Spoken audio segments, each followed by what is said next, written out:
பின்பு அவர் ஒலிவமலையின் மேல் உட்கார்ந்திருக்கையில் சீஷர்கள் அவரிடத்தில் தனித்து வந்து, இவைகள் எப்பொழுது சம்பவிக்கும்? உம்முடைய வருகைக்கும் உலகத்தின் முடிவுக்கும் அடையாளம் என்ன? எங்களுக்கு சொல்ல வேண்டும் என்றார்கள். கண்களை மூடுவோம். நல்ல தகப்பனே, சர்வ வல்லமையுள்ள எங்கள் ஆண்டவரே, இந்த அருமையான நேரத்திற்காக உமக்கு ஸ்தோத்திரம். கிருபையுள்ள கரத்தில் எங்களை தாழ்த்துகிறோம். மகிமையின் தேவன் இம்மட்டுமாக நீ செய்து கொண்டு வருகிற எல்லா காரியங்களுக்காக ஸ்தோத்திரம். உம்முடைய வார்த்தைகள் ஒவ்வொன்றும் நிறைவேறி கொண்டிருப்பதற்காக நன்றி ஆண்டவரே. இந்த மாலை வேளையிலும் கர்த்தர் நீர் எங்களோடு கூட பேசுவீராக, இடைபடுவீராக. வந்திருக்கிற ஒவ்வொருத்தரோடும் கர்த்தர் பேசி ஆயத்தப்படுத்த வேண்டுமா நாங்கள் செபிக்கிறோம். ஆண்டவரே, பேசுவது நீராயிருப்பேன், பெரிய மாற்றங்கள் வரும் ஆண்டவரே. மனுஷ சத்தத்தை அல்ல, நாங்கள் தேவ சத்தத்தையே கேட்க வந்திருக்கிறோம். தேவ ஆவியானவர் எங்கள் மத்தியில் இடைபடுவீராக. எங்கள் ஆண்டவர் இயேசு கிறிஸ்துவின் நாமத்தில் ஒப்பு கொடுத்து ஜெபிக்கிறோம் எங்கள் ஜீவனுள்ள நல்ல பிதாவே. அல்லேலூயா. மத்தேயு எழுதின சுவிசேஷம் 24ஆம் அதிகாரத்தில் சீஷர்கள் இயேசுவை பார்த்து ஒரு கேள்வி கேட்கிறார்கள்.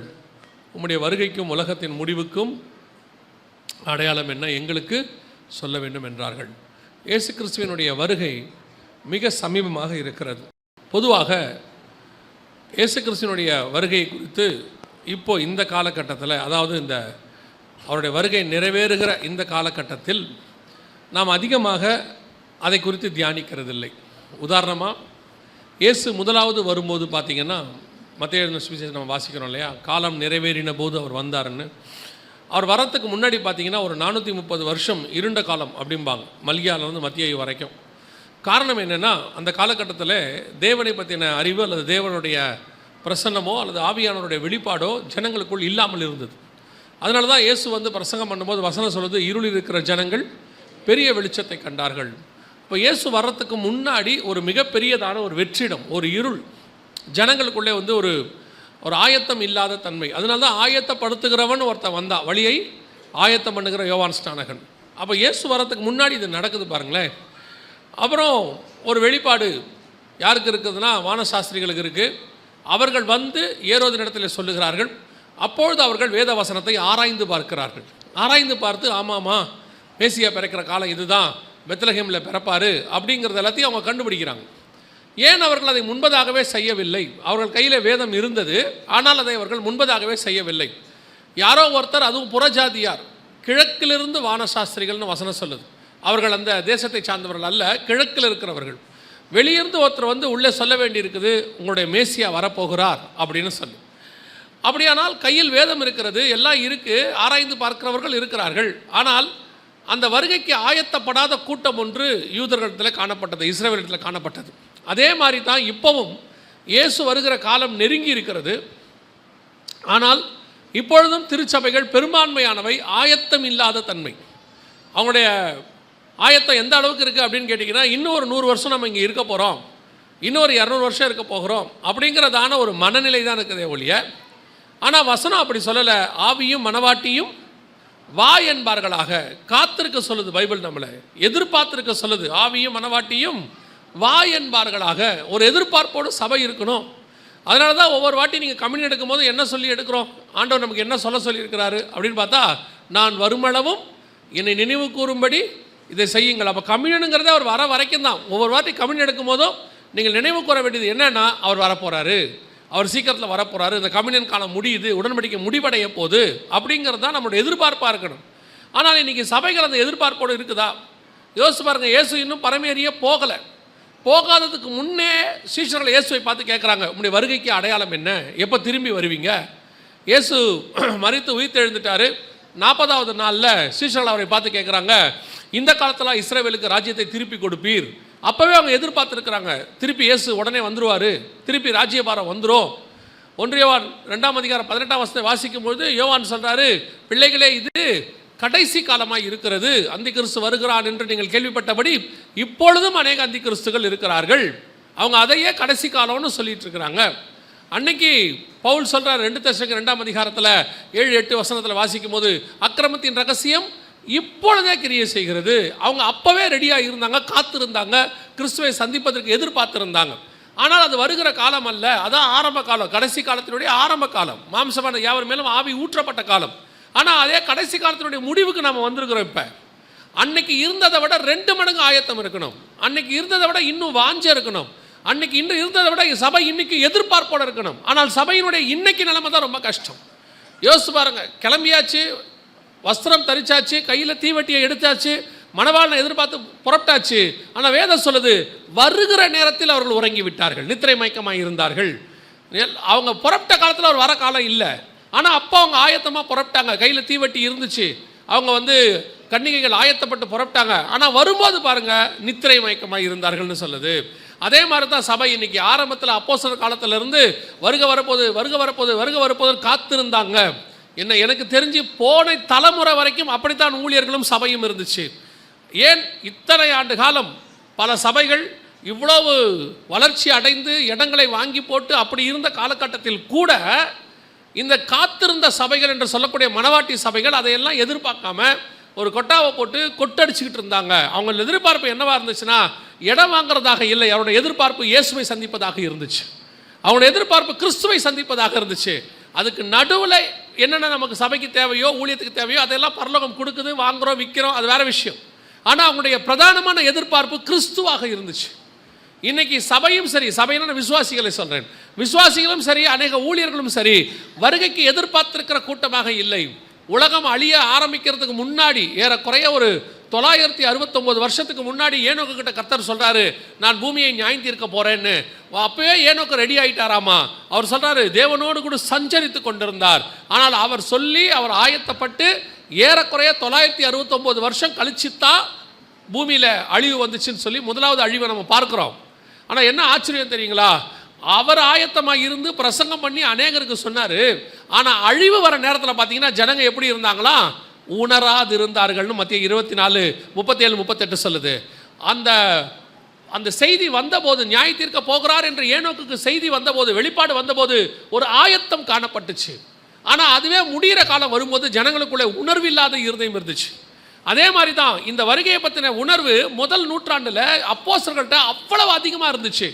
எதிர்பார்த்து காத்திருந்தாங்க. ஆனால் இன்னைக்கு சபை எதிர்பார்ப்பல்ல. சபையின் எதிர்பார்ப்பு என்னவா இருக்கிறது? உங்கள் எதிர்பார்ப்பு என்ன? உங்கள் ஜப குறிப்பு என்ன? எந்த பிரேயருக்கு போங்க, உங்கள் ஜப குறிப்பு என்ன? இடம் வாங்கணும், வீடு வாங்கணும், பிள்ளை கல்யாணம் பண்ணணும், பேரப்பிள்ளையை பார்க்கணும், அப்புறம் பேரப்பிள்ளைக்கு கல்யாணம் பண்ணணும், அதை வீடு வாங்கணும், இப்படி வாங்கணும், அப்புறம் 70-80 வயசில் செத்து போகணும். இதை தவிர வேற என்ன எதிர்பார்ப்பு உங்ககிட்ட இருக்கு? வேற எதிர்பார்ப்பே கிடையாது.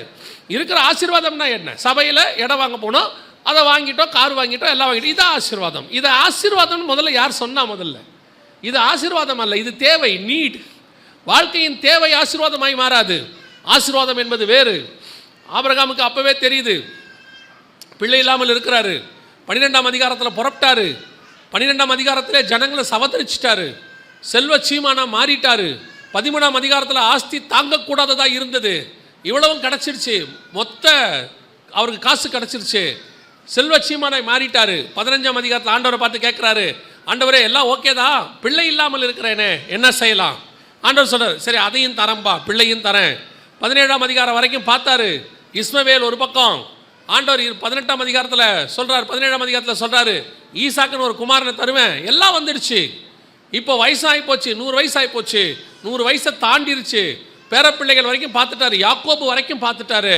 எல்லாம் பார்த்த பிறகு எபிரேயர் 11 சொல்றாரு, அவன் அதை அல்ல, அதிலும் மேன்மையான பரமதேசத்தையே அவன் நாடினான். பிள்ளை இல்லாத போது பிள்ளை தேடினான், சொத்து இல்லாத போது சொத்தை தேடினான், தேசம் இல்லாத போது தேசத்தை தேடினான். அவன் சொல்றான், ஆண்டவரே எதினால் இந்த தேசத்தை நான் சுதந்திரத்துக் கொள்வேன் என்று அறிந்து கொள்வேன். தேசம் வந்தாச்சு கைக்கு, இப்போ பையன் வந்தாச்சு, சொத்து வந்தாச்சு, மருமக வந்தாச்சு, பேரப்பிள்ளை வந்தாச்சு, எல்லாம் வந்த பிறகு ஒரு அறிவு வருது, இதை அல்ல, இதிலும் மேன்மையான பரமதேசத்தையே அவன் நாடினான். ஆனால் இன்னைக்கு சபை அப்படி அல்ல. இன்னைக்கு அதே நிலைமையில் தான் இருக்கு. அதனுடைய விளைவு என்ன? ஆண்டவர் வராருங்கிறதான ஆயத்தம் இன்னைக்கு சபைக்கு இல்லை. சபை ஆயத்தப்பட்ட இடத்துல இல்லை. எவ்வளோ கேட்டாலும் சபைக்கு உணர்வில்லாத இருதயம். அந்த மத்திய 24:37-38 இயேசு சொன்ன மாதிரியே ஜனங்க மாறியாச்சு. கண்ணுக்கு முன்னாடி அடையாளங்கள். இப்போ மத்திய 24:3 கேட்குறாங்க சீஷர்கள், உங்களுடைய வருகைக்கும் உலகத்தின் முடிவுக்கும் அடையாளம் என்ன கேட்டபோது ஆண்டவர் அநேக அடையாளங்களை சொல்லுகிறார். அதுவும் அந்த மத்திய 24ஆம் அதிகாரத்தை அழகாக பிரித்து வரிசை கிரமமாக அழகாக கொடுத்துருக்கிறார். அவருடைய சபை எடுத்துக்கொள்ளப்பட்ட ரகசிய வருகைக்கு முன்னாடி என்ன நடக்கும், எப்போ வேதனைகள் ஆரம்பிக்கும், 3.5 வருஷத்தின் முடிவில் என்ன நடக்கும், 7 வருஷத்தின் முடிவில் என்ன நடக்கும், அதுக்கப்புறம் இயேசு எப்படி பகிரங்கமாக வருவார், எல்லாம் அங்கே வருஷக்கிரமமாக அழகாக இருக்குது. மத்திய 24 அத்தனையும் நம்ம கையில் தான் எழுதி கொடுத்துருக்கு. ஏரோதுகிட்ட கொடுத்தா மாதிரி தான் இன்றைக்கி. ஏரோதுகிட்ட பைபிள் இருக்குதா இன்றைக்கி? அதாவது அவர் பழைய ஏற்பாடு வச்சிருக்கிறாரு. ஆனால் மேசியா பிறப்பார்னு தெரியாது, அவருக்கு எங்கே பிறப்பார்னு தெரியாது. அதே நிலைமை தான் இன்னைக்கு. கையில் பைபிள் இருக்குது, எல்லாம் இருக்குது, ஆனால் இயேசு வருவாரா, என்ன நடப்பார், அடையாளங்களை இயேசு எழுதி கொடுத்துட்டு போயிருக்கிறாரு. அடையாளங்களும் நடக்குது, நம்ம கண்ணுக்கு முன்னாடி அடையாளங்களும் நடந்துக்கிட்டு தான் இருக்கு, துல்லியமாக நடக்குது. நான் இன்னும் சொல்லுவேன், இந்த ஊழியத்தை நாங்கள் ஆரம்பித்த காலத்தில் ஏறக்குறைய நான் சொல்கிறது 20-22 வருஷத்துக்கு முன்னாடி சொல்கிறேன், ஆரம்பிக்கிற அந்த 20 வருஷத்தில் ஆரம்பிக்கிற காலத்தில் நடந்த அடையாளங்களை விட இந்த 20 வருஷத்தில் அதிகமாக நடக்குது, டெய்லி நடக்குது, அதிகமாக வந்துக்கிட்டே இருக்குது.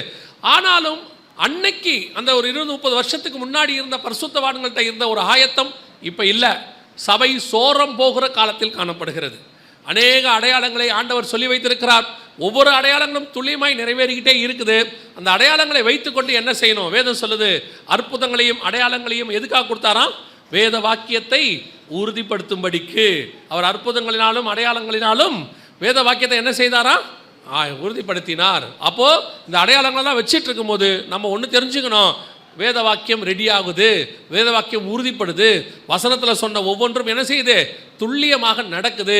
இனி காலம் செல்லாது என்பதை புரிந்து கொள்வதற்காகத்தான் இந்த அடையாளங்கள். இந்த அடையாளங்கள் உங்களை பரலோகத்துக்கு கூட்டிகிட்டு போகாது, ஆனால் இந்த அடையாளம் பரலோகத்துக்கு போவதற்கு உங்களை ஆயத்தப்படுத்தும். எப்படி இயேசு பிறந்திருக்கிறார் என்பதை நட்சத்திரத்தை வச்சு ஒன்றும் பண்ண முடியாது. இப்போ நீங்களும் தான் வீட்டில் கிறிஸ்துமஸுக்கு வருஷம் ஸ்டார் கட்டி விடுறீங்க. எதுக்கு ஸ்டார் கட்டுறீங்கன்னு உங்களுக்கும் தெரியாது, கட்ட அதுக்கப்புறம் ஏன் கழட்டுறீங்கன்னு உங்களுக்கு தெரியாது. கேட்டால் எங்கள் வீட்டில் இயேசு பிறந்திருக்கிறாரும்பீங்க. சரி விட்டுருவோம், நம்ம அதை பற்றி பேசினோம்னா வேறு பிரச்சனையாகி போயிடும். அப்படியா? அந்த இயேசு ஸ்டார் கட்டுறதுக்கும் இயேசு உங்கள் வீட்டில் பிறந்திருக்கிறதுக்கும் என்ன கிடையாது, ஒரு சம்மந்தம் இல்லை. அது இடத்த கொண்டு வந்து காட்டுச்சு, அது போயிடுச்சு, அது வேலையை அது செஞ்சுட்டு என்ன செஞ்சிருச்சு, போயிடுச்சு. இப்போ நாங்கள் இங்கே வரும்போது பார்த்தீங்கன்னா சில போர்டு வச்சுருக்குறாங்க, இந்த சபைக்கு வர வழியில் இந்த ஊரப்பாக்கம் பெருங்குளத்தூர் இப்படின்னு இந்த இடத்துக்கு வர்றதுக்கு அதெல்லாம் போர்டு காட்டுச்சு. நம்ம கொண்டு போய் போர்டை கொண்டு போய் வீட்லேயே தொங்க விட முடியும்? இந்த போர்டு தான் நான் அந்த சர்ச்சுக்கு போகிறதுக்கு வழி காட்டுச்சு. பெருங்குளத்தூர் போர்டை எங்கள் வீட்டில் தொங்க விட்டால் என்ன ஆகும்? நீங்கள் அதுக்கு பதிலாக தான் ஸ்டாரை தொங்க விட்டுருக்கிறீங்க. வேற ஒன்றும் பெரிய விஷயம்லாம் இல்லை. சரி தொங்க விடுங்க, அது உங்கள் இஷ்டம், நீங்கள் சொன்னாலும் கேட்க போகிறது இல்லைன்னு வச்சுக்கோங்களேன். அதில் என்ன ஒரு பெரிய ஆச்சரியம்னா, நீங்கள் தான் தொங்க விடுவீங்க, ஜனவரி மாதம் நீங்களே கழட்டுருவீங்க. என்னன்னு கேட்டால் இயேசுநாதர் பிறந்தார், இப்போ வீட்டை விட்டு போயிட்டாருன்னு அர்த்தம். இருந்தால் தானே ஸ்டார் அங்கே இருக்கும். பிள்ளை இருக்கிற ஸ்தலம் வரைக்கும் தானே நட்சத்திரம் வரும். அப்போ நட்சத்திரம் இல்லைன்னா அங்கே பிள்ளை இல்லைன்னு அர்த்தம், அவ்வளோதான். அப்போது நான் எதுக்கு சொல்ல வரேன், இப்போ ஸ்டாருக்காக சொல்ல வரல. அந்த அடையாளங்களை வைத்துக்கொண்டு அவர்கள் வேத வாக்கியத்தை ஆராய்ந்து பார்த்தார்கள். இப்போ நம்ம அடையாளங்களை வைத்துக்கொண்டு பரலோகத்துக்கு போக முடியாது. அதை வைத்துக்கொண்டு என்ன செய்யணும்? வேத வாக்கியத்தை ஆராய்ந்து பார்க்கணும். அந்த கரெக்டாக இருக்கா, வேதத்தில் சொன்னபடி இருக்குதா? அதுதான் ஒரு விஷயத்தை மாத்திரம் இன்னைக்கு இந்த முதலாம் நாளில் நாம் பார்க்க போகிறோம். அந்த மத்தேயு எழுதின சுவிசேஷம் 24ஆம் அதிகாரத்தில் இயேசுவை பார்த்து அவர்கள் கேள்வி கேட்டார்கள், நம்முடைய வருகைக்கும் உலகத்தின் முடிவுக்கும் அடையாளம் என்ன எங்களுக்கு சொல்ல வேண்டும் என்றார்கள். அதற்கு இயேசு சொன்ன நிறைய அடையாளங்கள் இருக்குது. அதாவது வருகைக்கு முன்னாடி சபை எடுத்துக்கொள்ளப்படுவதற்கு முன்பதாக நடைபெறக்கூடிய அடையாளங்களாக 7 முக்கியமான அடையாளங்களை அங்கே சொல்லி இருக்கிறார். ஜனத்துக்கு விரோதமாய் ஜனம், ராஜ்யத்துக்கு விரோதமாய் ராஜ்யம், யுத்தங்களையும் யுத்தங்களின் செய்திகளையும் கேள்விப்படுவீர்கள். அப்புறம் வந்துட்டு அநேகரின் நாமத்தை தடுத்துக்கொண்டு நானே கிறிஸ்து என்று சொல்லி உங்களை வஞ்சிப்பார்கள். அப்புறம் பூமி எதிர்ச்சிகள், கொள்ளை நோய்கள், பஞ்சங்கள் எல்லாம் கொடுத்துருக்கிறார், வரிசையாக கொடுத்துருக்கிறாரு. அதில் ஒரே ஒரு காரியத்தை மாத்திரம் இப்போ நம்ம பார்க்க போகிறோம். காரணம் இப்போ அது நடந்துக்கிட்டே இருக்குது. இன்னும் ஒரு சில நாட்கள், மாதங்கள், வருஷங்களுக்குள்ள அந்த அடையாளத்தினுடைய உச்சத்தை நீங்கள் பார்ப்பீர்கள். அதுக்கு தான் உங்களுக்கு இதை நாங்கள் சொல்கிறோம். மத்தேயு சுவிசேஷம் 24ஆம் அதிகாரத்தில் இயேசு சொன்ன அடையாளங்களில் 1 6வது வசனத்தை வாசியுங்கள். யுத்தங்களையும் யுத்தங்களின் செய்திகளையும் கேள்விப்படுவீர்கள், கலங்காதபடி எச்சரிக்கையாயிருங்கள், இவைகள் எல்லாம் சம்பவிக்க வேண்டியதே, ஆனாலும் முடிவு உடனே வராது. இந்த முடிவு உடனே வராது அப்படின்னா நீங்கள் அதை வேறு மாதிரி எடுத்துக்கக்கூடாது. ஓஹோ அப்போ வருகை இப்போ வராது போல அப்படின்னு எடுத்துக்கூடாது. அவங்க என்ன கேள்வி கேட்டாங்க அந்த முன்னாடி 3வது வசனத்துலன்னா, உம்முடைய வருகைக்கும் என்ன கேட்டாங்க? உம்முடைய வருகைக்கும் உலகத்தின் முடிவுக்கும் அடையாளம் என்ன? அப்போது இதெல்லாம் சம்பவிக்கும், ஆனால் எந்த முடிவு வராது? உலகத்தின் முடிவு உடனே வராது. உலகம் இன்றைக்கி நாளைக்கெல்லாம் என்ன செய்யாது, முடிவாது. நாங்கள் ஏற்கனவே இந்த பைபிள் டைம் லைனில் சொல்லியிருக்கோம். பைபிள் டைம் லைன்னா அடுத்தடுத்து என்ன நடக்கும்னு பைபிள் சொல்லி வச்சுருக்கு. அதில் மிக முக்கியமான பாயிண்டில் முக்கியமான விஷயம் என்னென்னா, அடுத்து நடைபெற வேண்டியது மிக முக்கியமான ஒரு யுத்தம் இப்போ ஸ்டார்ட் ஆகிடுச்சு. இப்போ அதை தான் பார்க்க போகிறோம். அந்த யுத்தத்தின் முடிவில் நடுவிலையோ எப்போ வேணாலும் இயேசு கிறிஸ்துவின் சபை எடுத்துக்கொள்ளப்படுதல், ரகசிய வருகை நம்ம சொல்கிறோம், சபை எடுத்துக்கொள்ளப்படுதல். அதற்கு பிறகு 7 ஆண்டு கால உபத்திரவம். அந்த 7 ஆண்டு கால உபத்திரவத்தின் முடிவிலே இயேசுவின் பகிரங்க வருகை. இயேசுவின் பகிரங்க வருகையில் அர்மேகதான் யுத்தம். அர்மேகதான் யுத்தத்தின் முடிவில் 1000 வருட அரசாட்சி. 1000 வருஷ அரசாட்சியின் முடிவில் சாத்தான் கொஞ்ச காலம் கட்டவிழ்க்கப்பட வேண்டும். சாத்தான் கட்டவிழ்க்கப்பட்ட பிறகு இன்னும் கொஞ்சம் காலம் கழித்து ஒரு யுத்தம் ஒன்று வரும். அந்த யுத்தத்தின் முடிவில் நியாய தீர்ப்பு, வெள்ளை சிங்காசன நியாய தீர்ப்பு. அதற்கு பிறகு புதிய எருசலேம் நித்தியம். இதுதான் பைபிள் கொடுத்துருக்கு. ஸோ கணக்குப்படி பார்த்தோம்னா ஒருவேளை இப்போ இன்னைக்கு வருகை வந்து நாம் எல்லாம் போயிட்டோன்னு ஒரு நம்பிக்கை உங்களுக்கு இருக்குது தானே? இருக்கா இல்லையா? சரி, இல்லாதவங்களை விட்டுருவோம். இருக்கிறவங்க சொல்லுங்கள், எத்தனை பேர் வருகையில் போவோம் நம்பிக்கையில் இருக்கிறீங்க? சரி, சரி, ரைட். அப்படி நம்ம வருகையில் போயிட்டோன்னு வச்சுக்கோங்களேன். போன பிறகு 7 வருஷம் உபத்திரவ காலமும், அடுத்து 1000 வருஷ அரசாட்சி இருக்குது. அதற்கு பிறகு கொஞ்ச காலம் சாத்தான் கட்டவிழ்க்கப்பட வேண்டியிருக்கு. ஸோ இந்த கணக்கெல்லாம் பார்த்தோம்னா குறைஞ்சபட்சம் இந்த பூமியானது 1007 வருஷத்துக்கு இருக்கும். திடீர்னு சயின்டிஸ்ட்டு சொல்லுவாங்க. அப்புறம் உங்களுக்கு இதிலெல்லாம் வரும், நீங்கள் பார்த்தீங்கன்னா வாட்ஸ்அப்பில், ஃபேஸ்புக்கில், நெட்லலாம் வரும். என்ன சொல்லுவாங்கன்னா, பூமி அழிய போகுது, அங்கே அதாக போகுது, இதாக போகுது. எதானாலும் பூமி இருக்கும். எப்போ வரைக்கும் இருக்கும்? பைபிள் படி இன்னைக்கு வருகை வந்தால் 1007 வருஷம். எப்போ வருகை வருதோ அதை விட 1007 வருஷம் இருக்கும். அதுக்கப்புறமும் இருக்கும். அதுக்கப்புறம் கொஞ்சம் காலம் கட்டவிழ்க்கப்படணும், அதெல்லாம் இருக்குது. அதனால் நம்ம பேசுகிறது பூமியினுடைய அழிவை குறித்து அல்ல. இங்கே அவங்க கேட்குறது முடிவு, உலகத்தின் முடிவு அப்படின்னு கேட்குறாங்க. நம்ம அந்த முடிவை குறித்து இப்போ பேசலை. அங்கே முடிவு உடனே வராதுன்றது அதை பற்றி தான் சொல்லப்பட்டிருக்கு, வருகையை பற்றி சொல்லலை. ஏன்னா வருகை எப்போ வேணாலும் வரும். நினையாத நாளிலே மனுஷகுமாரன் வருவார், அப்படி தான் நமக்கு சொல்லப்பட்டிருக்கு. அப்போ யுத்தங்களின் செய்திகளையும் கேள்விப்படுவீர்கள் அப்படிங்கிற அடையாளத்தில் இன்றைக்கி நாம் பார்க்க போகிற அந்த யுத்தம் எது அப்படின்னு பார்க்க போகிறோம். இயேசு கிறிஸ்து வேதத்தில் எப்போவுமே எந்த ஒரு காரியத்தையுமே பொதுவாக சொன்னதே கிடையாது. அதாவது இங்கிலீஷில் செய்வாங்க, long ago, so long ago, once upon a time அப்படின்லாம் சொல்லுவாங்க. அது எப்போ நடந்துச்சுன்னு தெரியாது. அதை கேட்டிங்கன்னா முன்னொரு காலத்தில் சயின்ஸில் கூட சொல்லுவாங்க, உலகம் எப்போ வச்சுன்னா பல மில்லியன் வருஷங்களுக்கு முன்பாக அப்படிம்பாங்க. எப்படிங்க இந்த கணக்கு சொல்கிறீங்கன்னா, ஒரு அசம்ஷன், இப்படி இருந்திருக்கலாம் அப்படிம்பாங்க. நம்ம பைபிளை பொறுத்த வரைக்கும் அப்படி ஒரு கணக்கே இல்லை. எல்லாத்துக்கும் பைபிளில் என்ன இருக்குது? கணக்கு இருக்குது. இப்போ நோவாவுடைய ஜலப்பிரளயம் வந்துச்சு. ஜலப்பிரளயம் வரும்போது கூட டேட்டோட, மாதத்தோட ஆண்டவர் கொடுத்துருக்கிறாரு. நோவாவுக்கு 600ஆம் வயதாகும் வருஷம் 2ஆம் மாதம் 17ஆம் தேதியாகிய அந்நாளிலே அப்படின்னு வசனம் எவ்வளோ தெளிவாக இருக்குது பாருங்கள். எசேக்கியேல் தீர்க்க தரிசனம் வரைப்பார். வசனம் அழகாக சொல்லும், 6ஆவது வருஷம் 6ஆவது மாதம் நான் என் வீட்டில் உட்கார்ந்திருக்கும் பொழுது அப்படின்னு வசனம் சொல்லும். ஒவ்வொரு இடத்துலையும் தரியு அரசாண்ட 2ஆம் வருஷம் அப்படிம்பார் தானியேல். எந்த காலத்தில் இந்த தீர்க்க தரிசனம் உரைக்கப்பட்டதுங்கிறத கூட தெளிவாக பைபிள் சொல்லும். அப்படி இருக்கும்போது ஆண்டவர் யுத்தங்களின் செய்திகளையும் கேள்விப்படுவீர்கள் அப்படின்னு சொல்லும்போது ஏதோ பொத்தாம் ஆண்டவர் சொல்கிறாரா? ஏன்னு சொன்னால், இயேசு சொல்லிவிட்டு போய் 2000 வருஷத்துக்கிட்ட ஆக போது. இந்த இடைப்பட்ட காலத்தில் மட்டும் இந்த யுத்தத்தை கணிக்கிறவங்க, யுத்தத்தை பற்றி கால்குலேட் பண்ணுறவங்க என்ன சொல்கிறாங்க அப்படின்னு கேட்டிங்கன்னா, பெரிய யுத்தம் அப்படின்னா லட்சக்கணக்கில் ஜனங்க செத்து போனது. அந்த மாதிரி பெரிய யுத்தம் மட்டுமே ஒரு 3000 யுத்தம் நடந்திருக்குதான் பூமியில். இது வரைக்கும் 3000 யுத்தம் நடந்திருக்கான். சின்ன யுத்தங்களுக்கு கணக்கே இல்லை. சின்ன யுத்தம்னா ஒரு நாட்டுக்கு இன்னொரு நாட்டுக்கு நடுவில் அப்பப்போ நடக்கும்ல, சிற்றரசர்கள்லாம் சண்டை போட்டுப்பாங்களே, அந்த யுத்தத்துக்கெல்லாம் கணக்கே கிடையாது. அது எத்தனையோ 1000 யுத்தம் நடந்திருக்குதாமா. அப்போ எந்த யுத்தத்தை இயேசு சொல்லுகிறார்? இயேசு சொல்லக்கூடிய யுத்தம் எது அப்படின்னு கேட்டிங்கன்னா, வாசிங்க எசேக்கியேல் புஸ்தகம் 38ஆம் அதிகாரம் 8வது வசனத்தை வாசிங்க. எசேக்கியேல் புஸ்தகம் 38ஆம் அதிகாரம் 8வது வசனம்.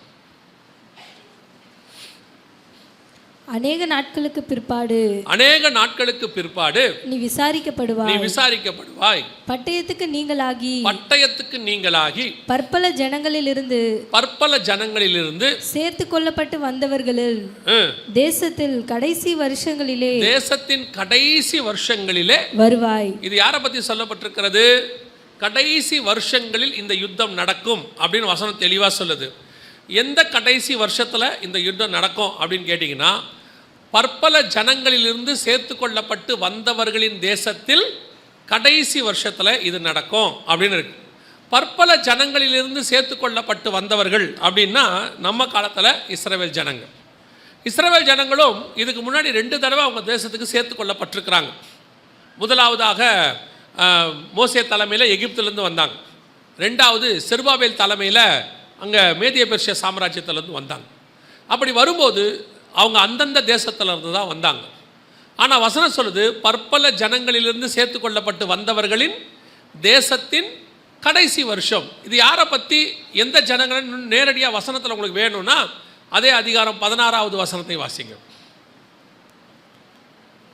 38:16. நீ தேசத்தை கார்மேகம் போல் மூட என் ஜனமாகிய இஸ்ரவேலுக்கு விரோதமாக எழும்பி வருவாய். வசனம் தெளிவா இருக்கு. இஸ்ரவேலுக்கு விரோதமாகத்தான் இந்த யுத்தம் என்ன செய்யும், நடக்கும் அப்படின்னு இருக்கு. தேசத்தை. இதான் பற்பல ஜனங்களிலிருந்து சேர்த்து கொள்ளப்பட்டு வந்தவர்களின் தேசம். நல்லா கவனிங்க, இவங்க சேர்த்து கொள்ளப்படுறாங்க. இந்த வீடியோ பாருங்கள், இது ரொம்ப முக்கியமான ஒரு வீடியோ. என்னன்னா, இது இவங்க ஏறக்குறைய 1918 ஆரம்பித்து 1948 ராஜ்யபாரமாகி 2020 வரைக்கும் வந்துக்கிட்டே இருக்கிறாங்க. எல்லா ஜனங்கள்லேருந்து சேர்த்து கொள்ளப்படுறாங்க. ரஷ்யாவிலேருந்து, ஜெர்மனியிலேருந்து அப்படியே வந்தாங்க, இந்தியாவிலேருந்து கூட போனாங்க. இது பின்னாடி அந்த ஃப்ளைட்டை பார்த்தா உங்களுக்கு தெரியும். அந்த ஃப்ளைட்டில் பார்த்தீங்கன்னா கவனிச்சு பாருங்கள், எங்கன்னு போட்டிருக்கு பாருங்கள். உக்ரைன்லேருந்து இவங்க புறப்பட்டு வந்தாங்க. இவங்க வந்ததுக்கு அப்புறம் தான் உக்ரைனில் ரஷ்யா பிரச்சனை ஆரம்பிச்சிச்சு. இதான் லாஸ்ட் பேட்ச். இவங்க வந்ததுக்கு பிறகு இந்த உக்ரைன் ரஷ்யா பிரச்சனை ஆரம்பிச்சிச்சு. கடைசியாக உக்ரைன்லேருந்து இவர்கள் புறப்பட்டு வந்தார்கள். அதிலிருந்து தான் மற்ற பெரிய பிரச்சனைகள்லாம் கொஞ்சம் கொஞ்சமாக ஆரம்பிச்சுக்கிட்டே வந்துச்சு. 2021 ஆரம்பிச்சுட்டு வந்துச்சு. இதான் இந்த பேட்ச் மிக முக்கியமான ஒரு பேட்ச். இந்த பேட்சுக்கு விரோதமாக யுத்தம் நடக்கும். இப்போ நான் உங்களுக்கு சொல்கிறதையெல்லாம் நல்லா கவனிங்க. ஒருவேளை கொஞ்சம் பாடம் மாதிரி இருக்கும், இல்லை ஹிஸ்ட்ரி பாடம் மாதிரி இருக்கும். எப்படி இருந்தாலும் கவனிங்க. ஏன்னா இது நடக்க போகிற சம்பவம் நடக்க ஆரம்பிச்சிருச்சு. இது நடக்கும்னு நாங்கள் ஒரு பைபிள் இந்த வசனத்தை தான் எடுத்து நாங்கள் தீர்க்க தரிசனம் சொல்கிறதில்ல. பைபிளோட தீர்க்க தரிசனத்தை கிட்டத்தட்ட 20 வருஷமாக சொல்கிறோம் இப்படி நடக்க போகுதுன்னு. இப்போ நடக்க ஆரம்பிச்சிருச்சு. அதுக்கு தான் உங்களுக்கு சொல்கிறோம், கவனிச்சுட்டே வாங்க. ஏதோ பாடம் எடுக்கிறாங்க, ஹிஸ்ட்ரி எடுக்கிறாங்க, நமக்கு எதுக்கு ஸ்கூலில் உட்காந்து தூங்குற மாதிரி தூங்கிட போறியா? அதுக்கப்புறம் உங்களுக்கு தான் நஷ்டம். அதுக்கு தான் சொல்ல வரேன். கவனிங்க, இவர்கள் பற்பல ஜனங்களிலிருந்து சேர்த்து கொள்ளப்பட்ட இஸ்ரவேலுக்கு விரோதமாக நீ வருவாய் அப்படின்னு இருக்கு. யாரை பற்றி சொல்லப்பட்டிருக்கிறது? யார் வருவா? எதிரி யாரு அப்படின்னு கேட்டிங்கன்னா எசேக்கியேல் 38:2 வாசிங்க. வாசிக்கிறவங்க எங்கே இருக்கிறாங்க? எங்கே இருக்காங்க வாசிக்கிறவங்க? கை தூக்குங்க. கொஞ்சம் வேகமாக வாசிக்கணும். வாசிங்க. 38:2. மனுபுத்திரனே, அந்த கேபினுக்கு ஒரு லைட் போட்டு கொடுங்கப்பா, பாவம் இருட்டில் வாசிக்கிறாங்க போல. வாசிங்க. மனுபுத்திரனே, மேசேக் தூபால் ஜாதிகளின் தலைமையான அதிபதியாகிய மாகோகு தேசத்தானான கோகுக்கு எதிராக நீ உன் முகத்தை திருப்பி. யாரை பற்றி ஆண்டவர் அந்த இடத்துல சொல்கிறாரு அப்படின்னு கேட்டால் பார்க்கறதுக்கு என்னமோ வித்தியாசமான பேர் மாதிரி தெரியும். மனுபுத்திரனே, மேசேக் தூபால் ஜாதிகளின் தலைமையான அதிபதியாகிய மாகோகு தேசத்தானாகிய கோகுக்கு எதிராக நீ உன் முகத்தை திருப்பி அப்படின்னா ஆண்டவர் யாரை பற்றி சொல்கிறாரு அப்படின்னு நம்ம தெரிஞ்சுப்போம் இல்லையா? ஸோ யாருன்றதை நான் இப்போ இருக்க பேரை சொல்லிட்டேன்னா அது எப்படி அப்படின்னு உங்களுக்கு கொஸ்டின் வரும். முதல்ல அவங்க எங்கே இருக்கிறாங்கன்னு சொல்லியிருக்கிறார் ஆண்டவர். அதுக்கப்புறமா அந்த பேரை அவங்களுக்கு சொல்கிறேன், ஈஸியாக புரியும். 39:2 வாசிங்க. எசேக்கியேல் 39:2. நான் உன்னை திருப்பி உன்னை 6 துறடுகளால் இழுத்து உன்னை வடபுறங்களிலிருந்து எழும்பவும். எந்த பக்கத்துல இருந்து? வடபுறங்களிலிருந்து எழும்பவும். ஃப்ரம் நார்தன் ப்ராவின்ஸ்னு ஒரு சில டிரான்ஸ்லேஷன்ல இருக்கும், ஃப்ரம் நார்த் சைடுன்னு இருக்கும். வடக்கு பக்கத்துல இருந்து வரணும். இஸ்ரவேலுக்கு வடக்கு பக்கத்துல இருந்து ஒரு நாடு வரணும். அதான் இஸ்ரவேலுக்கு விரோதமாக எழும்ப வேண்டிய நாடு. இந்த நாடு தான் இஸ்ரவேலுக்கு விரோதமாக கடைசி காலங்களில் நீ வருவாய் அப்படின்னு இருக்கு. இந்த தீர்க்க தரிசனத்தை உரைக்கும் போது அங்கே சொல்லப்பட்ட நாடுகள் எதுவும் இல்லை. நல்லா புரிஞ்சுக்கொள்ளுங்க. ஏன்னா இஸ்ரவேல் தேசமே அப்போ அடிமையாக இருக்குது. எசேக்கியேல் அடிமையாக இருக்கிற காலத்தில் எழுதுறது. இஸ்ரவேல் தேசமே எங்கே இருக்குது? அடிமையாக இருக்கிறது. அப்போ தான் அது எழுதப்படுகிறது. ஸோ இஸ்ரவேல்னு ஒரு தனி நாடு அப்போ இல்லை. இன்னொன்று, இப்போ அந்த இடத்துல சொல்லப்பட்ட எதிரி நாடு யார் அப்படின்னு கேட்டிங்கன்னா, தமிழில் மேசேக் தூபால் ஜாதிகளின் தலைமையான அதிபதியாகிய அப்படின்னு இருக்குது இல்லையா? தமிழில் அந்த வார்த்தையை டிரான்ஸ்லேட் பண்ணிட்டாங்க. வார்த்தை இருக்குது, அதுக்கு அர்த்தத்தை சொல்லிட்டாங்க. அந்த வேர்டை இப்போ உதாரணமாக இயேசுன்னு வர இடத்துலலாம் இயேசுன்னு தானே எழுதணும். ரட்சகர்னு எழுதிட்டா அது இயேசுன்றது நமக்கு புரியாது இல்லை. அந்த பேரை என்ன செய்யக்கூடாது? டிரான்ஸ்லேட் பண்ணக்கூடாது. அவங்க டிரான்ஸ்லேட் பண்ணிட்டாங்க. அங்கே என்கேஜேவி வெர்ஷன், இங்கிலீஷ் வெர்ஷனில், அதற்கு பிறகு மலையாளத்தில், ஹிந்தியில் எல்லாத்துலேயும் அந்த வார்த்தை இருக்குது, நீங்கள் படிக்க முடியும். த சீஃப் பிரின்ஸ் ஆஃப் ரோஷ் அப்படிங்கிற ஒரு வார்த்தை இருக்கும். வடப்பக்கத்திலேருந்து ரோஷ் என்கிறதான ஒருத்தர் எழும்பி வருவார் அப்படின்னு இருக்கு. அதுவே நீங்கள் மலையாளத்தில் பார்த்தீங்கன்னா ரோஷே அப்படின்னு இருக்கும். அப்புறம் சில மொழிகளில் ருஷே அப்படின்னு இருக்கும். ரஷ்யாவை குறிக்கிற வார்த்தை. இப்போ நம்ம இங்கிலீஷில் தான் ரஷ்யான்னு சொல்கிறோம். அதுவே நீங்கள் சில லாங்குவேஜில் ருஷ்யாம்பாங்க. நீங்கள் பார்க்கும்போது ருஷ்யான்னு சொல்லுவாங்க. வடக்கு பக்கத்துலேருந்து வரணும். இஸ்ரவேலுடைய எருசலேம் மேலே புள்ளியை வச்சு ஒரு கோடு நேராக வடக்கு பக்கம் போட்டிங்கன்னா அது நேராக போய் மாஸ்கோ, ரஷ்யாவுடைய தலைநகரத்தில் தான் நிற்கும். கடைசி நாட்களில் ரஷ்யா எழும்பி வர வேண்டும்.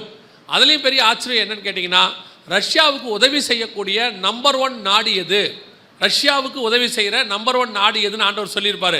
இந்த வசனம் ஏறக்குறைய 2500 வருஷத்துக்கு முன்னாடி. அதான் ரொம்ப முக்கியம். அந்த 5வது வசனம் 38:5 வாசிங்க பார்ப்போம். அவர்களோடு கூட பெர்சியரும், பெர்ஷியான்னு இருக்கு பார்த்தீங்களா, அவர்களோடு கூட ஃபர்ஸ்ட் யார் இருக்கிறா? பெர்ஷியா. இன்னைக்கு ரஷ்யா கூட இருக்கிற நம்பர் 1 நாடு எதுன்னு கேட்டால் ஈரான் ஒரு நாடு இருக்கு. உங்க எல்லாருக்கும் தெரியும், ஈரான் தான் ரஷ்யாவோட செல்ல பிள்ளை. இந்த ஈரானுக்கு 1984 வரைக்கும் இருக்கிற பேர் தான் பெர்ஷியா. 1984 தான் இந்த பேர் ஈரான் என்று மாற்றப்பட்டது. அது வரைக்கும் அதுக்கு பேர் என்னது? பெர்ஷியா. ஷா மன்னர் அப்படின்னு ஒருத்தர் ஆட்சி பண்ணிக்கிட்டு இருந்தார். அவர் காலத்தில் அயதுல்லா கொமேனிங்கிற ஒருத்தர் புரட்சி ஏற்படுத்தி நாட்டை கைப்பற்றி இந்த நாட்டுக்கு ஈரான்னு பேர் மாற்றினாங்க. ஆனால் அந்த இடத்துல இருக்கிற பெர்ஷியாங்கிறது யாரை குறிக்குதுன்னா இன்றைக்கி இருக்கிற ஈரானை குறிக்குது. அன்னைக்கு ஆண்டவர் சொல்கிறாரு, உன்னோடு கூட ஃபஸ்ட்டு யார் இருப்பா? பெர்ஷியா. ஈரான் இருக்கும், லிபியா இருக்கும், எத்தியோப்பியா இருக்கும். இன்றைக்கி இந்த நாடு எல்லாம் ரஷ்யா கூட இருக்குது. இப்போ இந்த யுத்தம் தான் கடைசியாய் நடைபெற வேண்டிய யுத்தம். இந்த யுத்தம் நடைபெற வேண்டிய யுத்தம்னு சொல்கிறோம், கடைசியாக வர வேண்டியதுன்னு சொல்கிறோம். இந்த யுத்தம் எவ்வளோ தூரத்தில் இருக்குது, இதற்கு ஆயத்தம் என்னவாக இருக்குது அப்படின்னு சொல்லி நீங்கள் கேட்டிங்கன்னு சொன்னால் சில விஷயங்களை இப்போ நாம் பார்க்க போகிறோம். பார்த்துட்டு இந்த யுத்தம் எவ்வளோ தூரத்தில் இருக்குது, என்னென்ன நடக்க போகுதுங்கிறத மாத்திரம் சொல்லிவிட்டு நான் முடிக்க விரும்புகிறேன். ஏன்னா யுத்தங்களின் செய்திகள் ரொம்ப முக்கியம். அது ஒரு விதமான அடையாளம். 7 அடையாளங்கள் அதுவும் ஒரு அடையாளமாக இருக்குது. இந்த இஸ்ரேலை பற்றி சில விஷயங்களை நான் உங்களுக்கு சொல்லிட்டு போகிறேன். அது ரொம்ப முக்கியமான விஷயம். ஏன் அப்படின்னு கேட்டிங்கன்னா, அடுத்த சில வருஷங்கள் இஸ்ரேலை பற்றின ஒரு தவறான கருத்தும் அல்லது தகவலும் அவங்கள பற்றினதான காரியங்கள் பரப்பப்படும். உலகம் முழுக்க இப்போ ஆரம்பிச்சிட்டாங்க, அது பரப்பிக்கிட்டே இருக்கிறாங்க, இன்னும் பரப்பப்படும். இஸ்ரேல் அப்படிங்கிற நாடு இப்போ இருக்குது. 1948 இஸ்ரேலுங்கிற நாடு என்ன செய்து இருக்கு. ஆனால் 1948க்கு முன்னாடி இஸ்ரேல்னு ஒரு நாடே கிடையாது. அப்படி ஒரு நாடு இல்லை. இப்போ எல்லாரும் என்ன சொல்கிறாங்க அப்படின்னா, இஸ்ரேல் வந்து பாலஸ்தீனர்களை எல்லாம் அகதிகள் ஆக்கிட்டாங்க, இஸ்ரேல் வந்து அங்கே நாட்டை பிடிச்சிக்கிட்டாங்க, அங்கே இருந்தவங்களை எல்லாத்தையும் விரட்டிட்டாங்க அப்படின்னு நிறையா காரியங்கள் சொல்லப்படுது. எந்த அளவுக்கு இது உண்மை, எந்த அளவுக்கு சரித்திரம் என்ன சொல்லுது, பைபிள் என்ன சொல்லுது அப்படிங்கிறத நீங்கள் தெரிஞ்சுக்கணும். ஏன் நீங்கள் தெரிஞ்சுக்கணும்னா 2 முக்கியமான காரணத்துக்காக நான் எப்போவும் சொல்வேன். ஒன்று, இந்த இஸ்ரவேலர்கள் வழியாகத்தான் இன்னைக்கு உலகத்துக்கே பைபிள் நமக்கு வந்திருக்கிறது. ஆண்டவர் அவ்வளோதான் என்ன பண்ணியிருக்கிறாரு, பயன்படுத்தி இருக்கிறார். 12 அப்போஸ்தலர்களுமே எங்கிருந்து வந்தவங்க தான்? இஸ்ரவேலுக்குள்ளே இருந்து வந்தவங்க தான். நம்முடைய ஆண்டவரும் இஸ்ரவேல் தான் சிலுவையில் அறையப்பட்டார். அதில் இருந்த பவுல் வழியாக தான் வேதாகமம் நமக்கு இந்த அளவுக்கு கொடுக்கப்பட்டது. அது ஒன்று. 2வது, நம்ம ஆண்டவரே சொல்லியிருக்கிறாரு, எருசலேமின் சமாதானத்திற்காக வேண்டிக் கொள்ளுங்கள். பவுல் எழுதும்போது சொல்கிறாரு, இஸ்ரவேலர் ரட்சிக்கப்பட வேண்டும் என்பது அவருடைய ஆசையாக இருக்கிறது. அதனால் நாம் அவங்களுக்காக ஜெபம் பண்ணுறோம். நம்ம அவங்களுக்காக மட்டும் இல்லை, எல்லாருக்காகவும் ஜெபம் பண்ணுறோம். இந்தியாவில் இருக்கிற எல்லாரும் ரட்சிக்கப்படும் ஜெபம் பண்ணுறோம். அதே மாதிரி இஸ்ரவேலர்கள் ரட்சிக்கப்படும் நம்ம என்ன செய்கிறோம், ஜெபம் பண்ணுறோம். ஸோ முக்கியமான காரணம், அவர்களுக்கு இந்த பைபிளை கொண்டு வரதுக்கூடியதான ஒரு வாய்ப்பை கர்த்தர் கொடுத்தார். அவங்க கொண்டு வந்து கரெக்டாக சேர்த்தாங்க. அது ரொம்ப முக்கியம். சரி, இப்போ இந்த இஸ்ரவேல் தேசத்துக்கு விரோதமாக நடைபெறக்கூடியதான சில காரியங்கள் என்ன, இஸ்ரவேல் தேசம் யாருடையது அப்படின்னு பார்த்தீங்கன்னா, நம்ம எல்லாருக்கும் தெரியும், 1948 அவங்க தனி நாடாக பிரகடனப்படுத்தப்பட்டாங்க. அதுக்கு முன்னாடி ஃபஸ்ட்டு பைபிளில் நம்ம வாசிக்கிறோம், கானான் தேசத்துக்கு யார் வந்தது? ஆபிரகாம் வந்தார். வந்து ஈசாக் அங்கே குடியிருந்தார். யாக்கோபு தான் அவர் பேர் தான் இஸ்ரேல். யாக்கோபுக்கு 12 பசங்க, அதில் 4வது பையனுக்கு பேர் தான் யூதர்கள். ஸோ இஸ்ரேல் யூதா என்பதனுடைய வரலாறு. அன்னைக்கே அந்த தேசம் அவர்கள் கையில் என்ன செய்யப்பட்டு விட்டது, கொடுக்கப்பட்டுச்சு. அன்னிலிருந்து அவங்க தான் அங்கே இருக்கிறாங்க.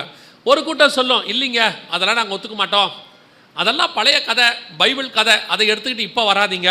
இப்போ மாடர்னில் இன்னைக்கு உள்ள ஜனநாயக காலத்தில் எப்படி சொல்லுங்கள் இந்த நாடு யாருது எங்கே இருந்துச்சு அப்படின்னு சொன்னாலும் 1917 வரைக்கும் இஸ்ரேல் துருக்கி வசம் இருந்துச்சு.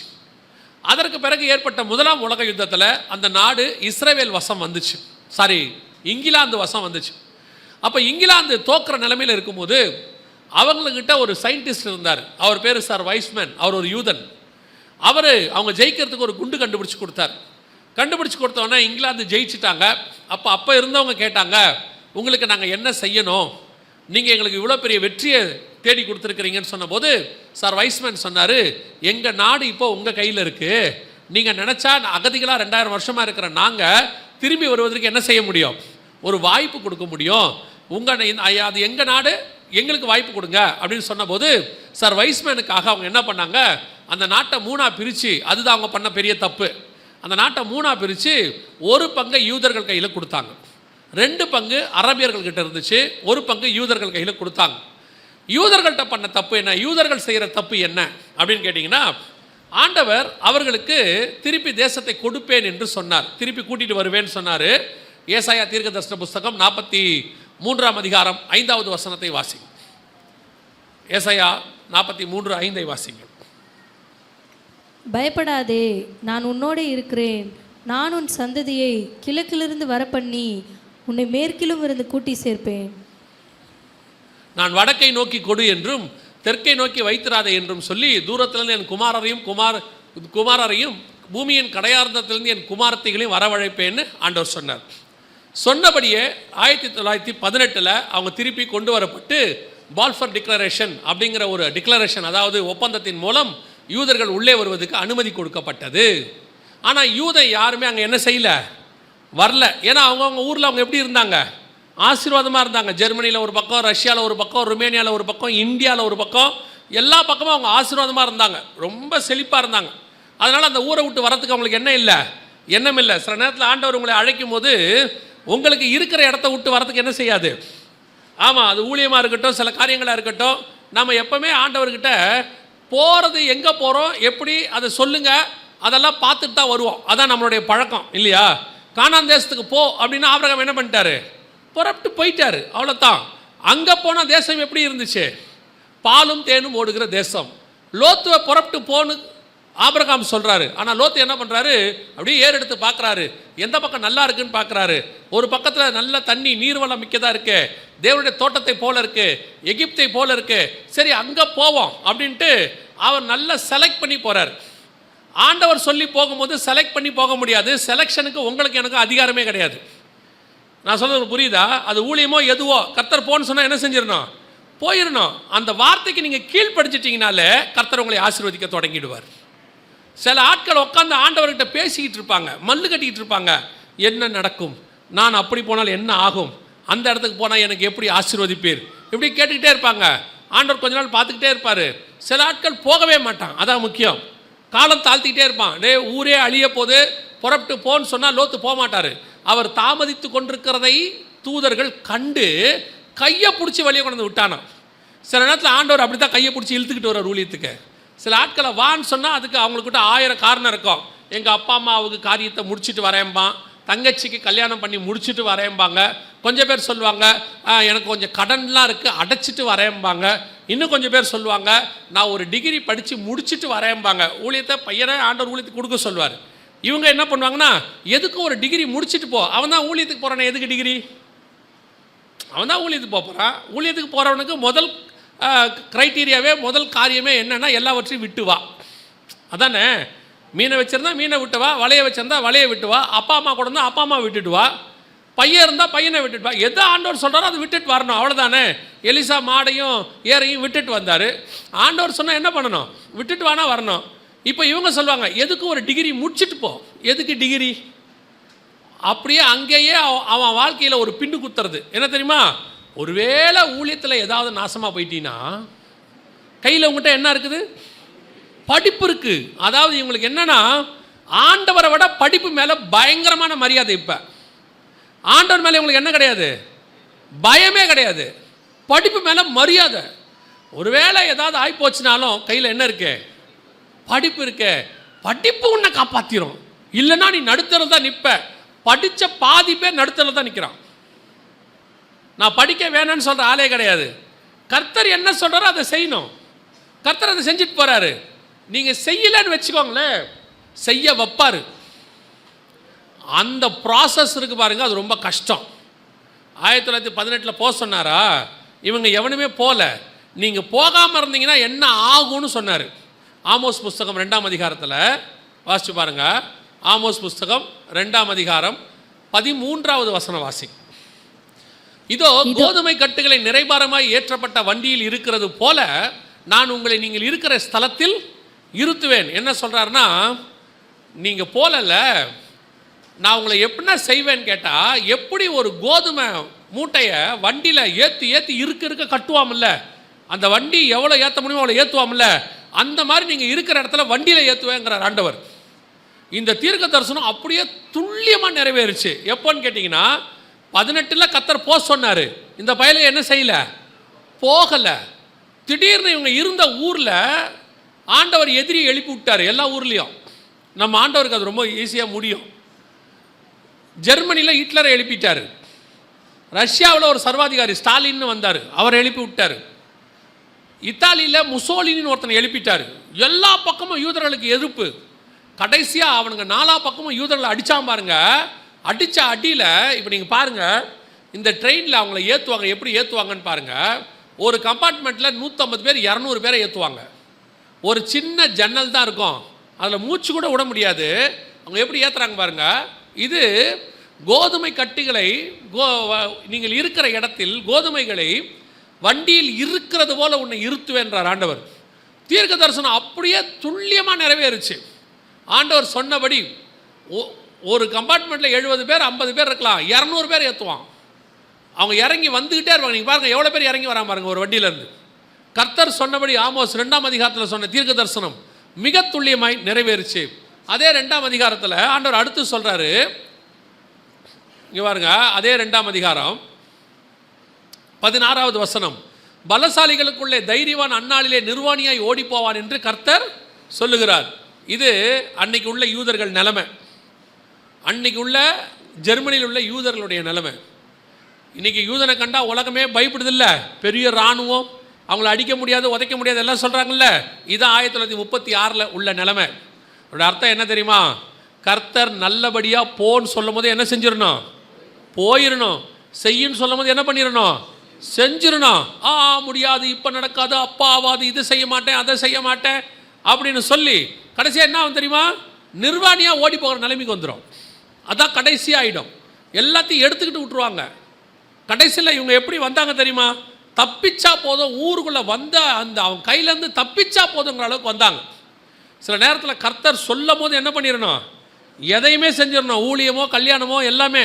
சில ஆட்கள்லாம் பார்த்தீங்கன்னா கல்யாண வயசில் ஆண்டவர் சரியான ஆட்கள் கொடுத்துருப்பாரு, பண்ண மாட்டான்.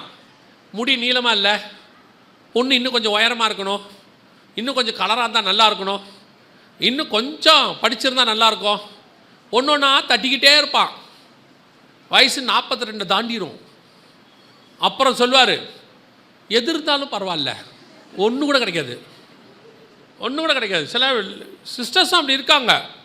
மாப்பிள்ளையை பார்த்தா என்ன கருப்பாக இருக்காரு, அவர் எனக்கு அமெரிக்க மாப்பிள்ளை தான் வேணும். 38-40 ஆகிடும். அப்புறம் கர்த்தர் எது கொடுத்தாலும் சோத்திரம், ஆண்டவர் நன்மையான ஈவு தான் கொடுப்பார், கொடுத்தாரு. அப்புறம் நம்ம கொடுத்த போது என்ன செய்யலை, வாங்கலை. அவன் நிலைமை அதான் பாருங்கள். தேசத்தை ஃப்ரீயாக கொடுத்தாரு, எழுதி கையில் கொடுத்தான், நீ போப்பா அவன் நாட்டுக்குன்னு. போகலை, அடிச்சா அடி. எப்படி வந்தாங்க தெரியுமா, காசு கட்டி வெளியே வந்தாங்க. இந்த நாட்டை விட்டு நாங்கள் போகிறோன்னே அவன் சொல்லிட்டான் ரஷ்யாவில், நீ போகிறதா இருந்தால் காசு கொடுத்துட்டு வெளியே போ. நாட்டை விட்டு வெளியே போய் ஏன் காசு கொடுக்கணும், அப்படி தான், இல்லைன்னா விடமாட்டேன் அடிப்பேன்னா. காசு கொடுத்துட்டு வெளியே வந்தாங்க. அந்த அளவுக்கு நடந்த சம்பவம் 1918 48 வரைக்கும் நடந்துச்சு. ஆண்டவர் சொன்னபடி அவர்கள் அங்கே வந்தார்கள். ஆண்டவர் சொன்ன வாக்குத்தத்தம் நிறைவேறியது. மீண்டும் இஸ்ரவேலரை கொண்டு வந்து சேர்ப்பேன் என்று சொன்னார். 1900 வருஷம் கழித்து கர்த்தர் சொன்ன தீர்க்க தரிசனம் துல்லியமாய் நிறைவேறியது. ஒரு தேசத்தை விட்டு அனுப்பவும் அவரால் முடியும், ஒரு தேசத்துக்கு கூட்டிக் கொண்டு வரவும் அவரால் முடியும். ஆண்டவர் என்ன செய்வார், வேரோடு எடுத்தும் போடுவார், கர்த்தருக்கு சித்தமானால் திருப்பி அங்கே கொண்டு வந்து வைக்கவும் செய்வார். அல்லேலூயா. அதான் கர்த்தருடைய திட்டம். நாம் சில நேரத்தில் என்ன நினைப்போம் தெரியுமா, இதெல்லாம் நடக்காது ஆவாதும்போ. ஆண்டவர் சொல்வார், நான் செய்வேன் பாரு, செய்வார். ஒரு இனம், ஒரு மொழி, ஒரு தேசம் 1900 வருஷம் இந்த உலகத்தில் இல்லாமல் காணாமல் போய் திருப்பி அதே இடத்துக்கு கொண்டு வந்து இருக்கிறது என்று சொன்னால் அது ஒரே ஒரு தேசம், இஸ்ரவேல் தான். ஒரே ஒரு ஜனங்கள், யூதர்கள் தான். அந்த தேசம் நம்முடைய தேவனுடைய தேசமாக இருக்கிறது. அல்லேலூயா. கர்த்தர் சொன்னபடி அவங்க வந்துட்டாங்க. இப்போது அந்த இடத்துல அவங்க வந்த பிறகு அவங்களை நோக்கி ஒரு மிக முக்கியமான யுத்தம் ஆரம்பிச்சிச்சு. 1948 அவங்க வந்தது மே மாதம் 14ஆம் தேதி அவங்க வந்தாங்க. அவங்க விடுதலை ஆனாங்க. 15ஆம் தேதி யுத்தம் ஆரம்பிச்சிச்சு. ஏன்னா என்ன இந்த யுத்தத்தை பற்றி உங்களுக்கு சொல்கிறேன் அப்படின்னா, அடுத்து சொல்ல போகிற பொய்களை நீங்கள் புரிஞ்சுக்கணும். ஒரு கூட்டம் இப்போ பெரிய பொய் உலகம் முழுக்க சொல்ல போது நீங்கள் அதை தெரிஞ்சுக்கிறதுக்காக தான் உங்களுக்கு சொல்கிறேன். 48 இவங்க யுத்தம், இவங்களுக்கு எதிராக ஒரு யுத்தத்தை 7 நாடுகள் செஞ்சாங்க. அதாவது இவங்க சுதந்திரம் அடைஞ்ச மறுநாள். எதுக்காக அப்படின்னா, அந்த 7 நாடுகள் சொன்னாங்க, யூதர்கள் இங்கே வந்து அவங்க எங்கள் தேசத்தை பிடிச்சிக்கிட்டாங்க, யூதர்களுக்கு விரோதமாக யுத்தம் பண்ண போகிறோம். ஸோ இந்த யுத்தத்தை 1-2 நாளில் முடிச்சுடுவோம், யூதர்களை க்ளோஸ் பண்ணிடுவோம். அதில் ஒருத்தர் சொன்னார், ஒரு நாட்டுடைய அதிபதி, இஸ்ரவேல் என்கிற தேசத்தை வரைபடத்தில் இல்லாமல் அழித்து விடுவேன்னு சொன்னார். ஸோ நாங்கள் யுத்தம் ஆரம்பிக்க போகிறோம்னு சொல்லிட்டு அவங்க என்ன சொன்னாங்க, உள்ளே இருந்த பாலஸ்தீனர்கள் அகதிகளை பார்த்து, சாரி இப்போ அவங்க அகதிகள், அன்னைக்கு அவங்க இருந்தாங்க, அவங்கள பார்த்து சொன்னாங்க, நீங்கள் எல்லாம் வெளியே வந்துருங்க, நீங்கள் எங்கள் சகோதரர்கள், நாங்கள் சண்டை போடும்போது உங்களை கொல்ல விரும்பலை, அதனால் நீங்கள் வெளியே வந்துருங்க, 1-2 நாளில் யுத்தம் முடிஞ்சிடும், யூதர்கள் சுதந்திரம் அடைஞ்சு 1 நாள் தான் ஆகுது, இராணுவம்லாம் ஸ்ட்ராங்காக இல்லை, அவங்கள க்ளோஸ் பண்ணி முடிச்சிடுவோம், 1-2 நாளில் திருப்பி நாங்கள் உங்களுக்கு என்ன பண்ணிடுறோம், தேசத்தை திருப்பி உங்கள் கையிலேயே கொடுத்துட்றோம், நீங்கள் ஆளுகை செய்யுங்க அப்படின்னு சொன்ன உடனே, அன்னைக்கு இஸ்ரவேலுக்கு பிரதமராக இருந்தவர் டேவிட் பென்கூரியன், அந்த ஃபோட்டோவில் இருக்கிறார் பாருங்க, அவர் தான். அவர் சொன்னார், உள்ளுக்குள்ளே இருக்கிற பாலஸ்தீனர்கள் வெளியே போகாதீங்க, நாம் சேர்ந்து யுத்தம் பண்ணுவோம், முடிச்சுட்டு நாம் எல்லாரும் என்ன செய்வோம், ஒன்றாக பேச்சுவார்த்தையின் மூலமாக அதை தீர்த்து கொள்ளலான்னு சொன்னார். ஆனால் உள்ளே இருந்த பாலஸ்தீனர்கள் கேட்கல, அவங்க வெளியே இருந்த இந்த 7 நாடை நம்பினாங்க, வெளியே வந்தாங்க, யுத்தம் ஆரம்பிச்சிச்சு. ஆனால் அவங்க நினச்ச மாதிரி யுத்தம் 1-2 நாளில் முடிவடையில் சில வருஷங்கள் போச்சு. யுத்தம் முடிவு எப்படி வந்ததுன்னா, இஸ்ரவேல் 7 நாட்டையும் ஜெயிச்சிச்சு. ஆனால் ஜெயிச்சதுக்கு காரணம் இஸ்ரவேல் அல்ல, அதான் ரொம்ப முக்கியம். ஏன்னா அது உருவாகி 1 நாள் தான் குழந்தை, அதுக்கு உதவி செய்தது கர்த்தர். ஏன்னா இஸ்ரவேலின் கர்த்தருக்கு ஒரு பேர் உண்டு, அவர் சேனைகளின் கர்த்தர். அவர் சேனைகளின் கர்த்தராக இருந்து இஸ்ரவேலை ஜெயம் பெறுவதற்கு, இது நான் வந்து ஏதோ ஒரு மெசேஜுக்காக சொல்லலை, கர்த்தர் உதவி செய்தார் அப்படிங்கிறதுக்கு நிறைய ஆதாரங்கள் இந்த யுத்தத்தில் கிடச்சிச்சு. அவங்க ஜெயிச்சாங்க. இந்த குழந்தையோட விளையாடுறவங்க வெளியே போய் விளையாடுங்க, ஒரு தப்பும் இல்லை. மெசேஜ் கேட்குறவங்க மட்டும் கேளுங்க, ஏன்னா பாவம் இல்லை, நெருக்கிட்டு உட்காந்துருக்காங்க. நீங்கள் வெளியே போயிட்டீங்கன்னா அவங்க வந்து அங்கே உட்காந்துப்பாங்க. கவனிங்க, அப்போது தேவனாகிய கர்த்தர் அவர்களுக்கு உதவி செய்தார். உதவி செய்து அவங்க ஜெயிச்சாங்கன்றதுக்கான ப்ரூஃப் எல்லாமே அங்கே அன்னைக்கே இருக்குது. அந்த காலகட்டத்தில் அது புத்தகமாகவே வந்திருக்குது, எப்படி தேவன் அவர்களுக்கு உதவி செய்தார்னு சொல்லி. ஸோ அந்த யுத்தத்துக்கு பேர் த வார் ஆஃப் இண்டிபெண்டன்ஸ் அப்படின்னு சொல்லுவாங்க. அதாவது அவர்கள் விடுதலைக்காக போராடின யுத்தம். இந்த யுத்தம் தான் தேசம் அவர்கள் கைக்கு வந்துச்சு. இந்த யுத்தத்தில் தேசம் முழுவதுமாக இன்னும் கொஞ்சம் ஒரு பகுதி அவங்க கைக்கு வர ஆரம்பிச்சிச்சு. இது முதலாவது யுத்தம் 1948 மே மாதம் 14ஆம் தேதி நடந்து ஏறக்குறைய 2 வருஷத்துக்கு மேலே அந்த யுத்தம் போச்சு, 2-4 வருஷத்துக்கு மேலே போச்சு. அந்த யுத்தத்தின் முடிவில் இஸ்ரவேல் தன்னுடைய எல்லைகளை பெரிதாக்கி கொண்டது. 2வது யுத்தம் மிக முக்கியமான யுத்தம் அவங்களுக்குள்ள நடந்தது எப்போ அப்படின்னு கேட்டிங்கன்னா, 1967 அந்த யுத்தத்துக்கு பேர் 6 நாள் யுத்தம் அல்லது எருசலேமுக்கான யுத்தம் என்று பேர். ஏன் இந்த யுத்தத்தை பற்றி பார்க்குறோம் அப்படின்னு கேட்டிங்கன்னா, இதுக்கு நடுவில் நிறைய யுத்தங்கள் நடந்துச்சு, ஏன் இதை பற்றி பார்க்குறோம் அப்படின்னு கேட்டால், அது எருசலேமுக்கான யுத்தம். இஸ்ரவேலுக்கு தலைநகரம் எப்பவுமே எதுவாக தான் இருக்கணும், எருசலேமாக தான் இருக்கணும். ஆனால் 1948 அவங்க வரும்போது இஸ்ரவேலுக்கு தலைநகராக எருசலேம் இல்லை, இஸ்ரவேலுக்கு தலைநகராக டெல் அவிவ் அப்படின்னு ஒரு பட்டணம் தான் இருந்துச்சு.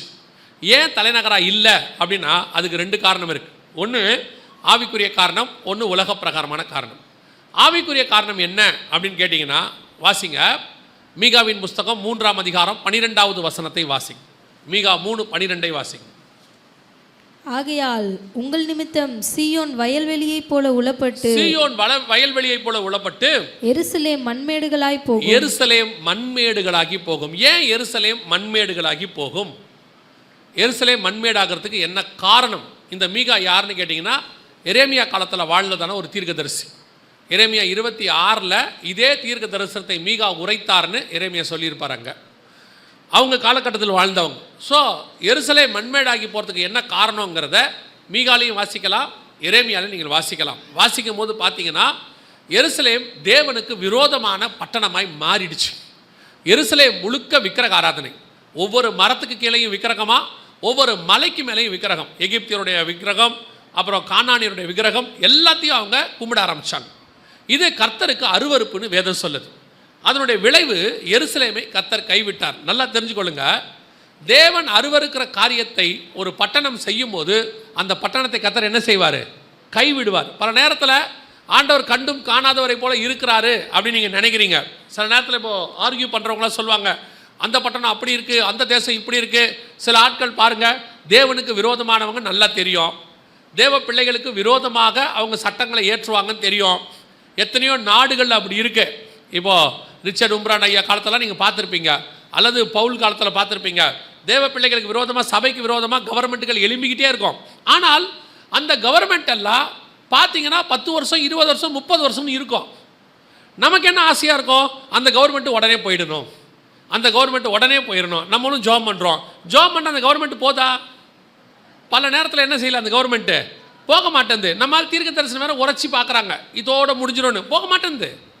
ஏன் போக மாட்டேங்குது அப்படின்னு கேட்டால், நமக்கு விரோதமாய் அவர்கள் எழும்பினார்கள் என்பது மாத்திரம் ஒரே காரணமாய் கர்த்தர் பார்க்கல. கர்த்தர் என்ன பார்க்குறாருன்னா, அவன் நமக்கு விரோதமாக எழும்பினதும் ஒரு காரணம், அதே நேரத்தில் அவனுடைய பாவம் நிறைவாக வேண்டும் என்று கர்த்தர் விரும்புகிறார். ஆபிரகாம்கிட்ட சொல்லும்போது சொல்லுவார், 400 வருஷம் கழித்து உன் சந்ததியார் இங்கே திரும்பி வருவாங்க. அதுக்கு ஒரு காரணம் என்னன்னா, எமோரியரின் பாவம் இன்னும் நிறைவாகவில்லை. அவங்களுடைய பாவத்துக்கு உச்சத்துக்கு போகிற வரைக்கும் விட்டுருவார் ஆண்டவர். நேபுகாத் நேச்சார் வந்து தேவாலயத்தை இடிச்சு கிடிச்சு எல்லா வேலையும் பண்ணான். அப்படியே கர்த்தர் பார்த்துக்கிட்டே இருந்தார். இவங்களும் ஜெபம் பண்ணி அழுகுறாங்க, தானியேலும் அழுகுறாரு, எல்லாரும் அழுகுறாங்க. ஆனால் ஒன்றும் முடிவு வரல. கடைசியாக தானியேல் கணக்கு பார்க்குறாரு, 70 வருஷம்னு போட்டிருக்குது. அப்போ 70 வருஷத்துக்கு அப்படியே தான் இருக்கும். ஆண்டவர் 70 வருஷம் டைம் கொடுத்துருந்தார் நேபுகாத் நேச்சாருக்கு. எதுக்கு தெரியுமா? அவன் பாவம் நிறைவாவதற்கு. சில நேரத்தில் கர்த்தர் அப்படி தான் விட்டு வைப்பார், நிறைவாகிறதுக்கு கர்த்தர் விட்டு வைப்பார். நாம் எதிர்பார்க்கக்கூடாது உடனே தேசத்தை அழிக்கணும், உடனே அப்படி செய்யணும், உடனே அந்த ஆட்சியை கவிழ்த்து போடணும், உடனே அவங்களுக்கு விரோதமாக எழும்பணும். அப்படி தான் எல்லாம் நினச்சாங்க. நேபுகாத் நேச்சாருக்கு விரோதமாக ஜெபம் பண்ணாங்க, ரோம சாம்ராஜ்யத்துக்கு விரோதமாக ஜெபம் பண்ணாங்க. பார்த்தீங்கன்னா ஆட்சிப்பாடு நடந்துக்கிட்டே இருந்துச்சு. டயக்லேஷன் காலத்துலலாம் ஒன்றும் நடக்கலை. ஏன் நடக்கலை? அதான் உண்மை, அவ்வளோதான். அவன் பாவம் நிறைவாகிற வரைக்கும் கர்த்தர் அவனை விட்டு வைப்பார். நம்முடைய காலங்கள் கர்த்தருடைய காலங்கள் அல்ல. அவர்கிட்ட ஒரு கணக்கு இருக்கு, அந்த கணக்கு வரைக்கும் விட்டு வைப்பார். அப்படித்தான் நேபுகாத் நேச்சாரையும் விட்டு வச்சார், அப்படித்தான் எமோரியரையும் விட்டு வச்சார், அப்படித்தான் ரோமர்களையும் விட்டு வச்சார், அப்படியே தான் இஸ்ரவேலையும் விட்டு வச்சார். எருசலேமையும் விக்கிரகாராதனை சாலமோன் காலத்துலேருந்து நடக்குது பயங்கரமாக. கர்த்தர் பார்த்துக்கிட்டே இருக்கிறார். எப்போ வரைக்கும்? மனாசே காலம் வரைக்கும் பார்க்குறாரு. அப்படியே மாறி மாறி நடந்துக்கிட்டே இருக்கு. சிதேக்கியா காலத்தில் ஆண்டவர் சொல்கிறாரு, தேசம் போயிடும்னாரு. அவ்வளோதான், மண்மேடாக்கி போயிடுச்சு. கர்த்தர் உன்னுடைய கணக்கை வச்சுக்கிட்டே இருக்காரு. நீ பாவம் செய்ய செய்ய ஆண்டவர் தண்டனை கொடுக்கல, அமைதியாக இருக்கிறான்னு நினைக்காத. உனக்கு அந்த பொறுமையை கர்த்தர் நீங்கள் கிருபையாக நினைக்கணும். ஆண்டவர் ஒரு வாய்ப்பு கொடுத்துக்கிட்டே இருக்கிறாரு. ஆனால் நீங்கள் அந்த வாய்ப்பை தப்பாக பயன்படுத்தி அந்த பாவத்தை தொடர்ந்து செஞ்சுக்கிட்டே இருந்தீங்கன்னா, அந்த பாவம் நிறைவாகும் போது கர்த்தர் அதுக்கான நியாய தீர்ப்பை கொண்டு வருவார். You must be very careful in that. ஆண்டவர் நீங்கள் பாவம் செய்யும் போது சும்மா இருக்கிறான்னு நினச்சிக்காதீங்க. நிறைய செய்யும் போது யாருக்கும் காட்டி கொடுக்காம இருக்கிறாரு, யாருக்கும் தெரியும். சிலராக சொல்லுவாங்க, யாருக்கும் தெரியாமல் 10 வருஷமாக மெயின்டைன் பண்ணுறேன். உனக்கு 10 வருஷம் காலத்துக்கு கர்த்தர் கொடுத்துருக்குறான்னு அர்த்தம். காட்டி கொடுக்கணும்னு நினச்சாருன்னா காட்டி கொடுத்துருவாரு, ஒழிக்கணும்னு நினச்சாருன்னா கர்த்தர் ஒழிச்சிருவாரு. உனக்கு பொறுமையாக கர்த்தர் பேசிக்கிட்டு இருக்கிறாரு, மனம் திரும்பு மனம் திரும்புன்னு. சும்மா நீ ஏதோ ஆண்டவருக்கே தண்ணி காட்டுற மாதிரி பேசுவாங்க இவங்க. ஆண்டவருக்கே தெரியாமல் பாவம் செய்கிறாங்களாமா. கர்த்தர் சொல்வார், உன்னை ஒரு நாள் இருக்கு மகனேம்பார், அதுக்குள்ளே மனம் திரும்பிட்டா உனக்கு நல்லதும்பார். அப்படி தான் இஸ்ரவேலை விட்டு வச்சார், எருசலேமை அப்படியே பார்த்தாரு. ஒரு நாள் சிதேக்கியா காலத்தில் மொத்தத்தையும் மண்மேடாக்கி போட்டார். அன்றைக்கி எருசலேமுடைய நிலைமை இதுதான் சொல்கிறாங்க. இப்படி தான் எருசலேம் மாறிடுச்சு. அதாவது ஒருத்தர் புக்கை எழுதியிருக்கிறாரு, எருசலேமை சுற்றி பார்த்தவர் புக்கை எழுதியிருக்கிறாரு. எருசலேமில் ஒரு மரம் கூட இல்லாத காலம் இருந்துச்சாம். ஒரே ஒரு மரம் கூட கிடையாதாம். முழுக்க பாலைவனமாக இருந்துச்சாம். அந்த மலைகள் அத்தனையும் மொட்டையடிக்கப்பட்டிருந்துச்சான். எல்லாத்தையும் க்ளோஸ் பண்ணிட்டாங்க. கர்த்தர் தேசத்தை இப்பவும் சொல்கிறேன், கர்த்தர் தேசத்தை கைவிட்டாரு, கதை முடிஞ்சு. தேசம் பாதுகாப்பாக இருக்கிறது கர்த்தர் கரத்தில் தான் இருக்கு. கர்த்தர் தேசத்தை பாதுகாப்பாக வைக்கிறது நம்மக்கிட்ட இருக்கு. நாம் எப்படி அவருக்கு உண்மையாக இருக்கிறோமோ அந்த அளவுக்கு அவர் நமக்கு உண்மையாக இருப்பார்.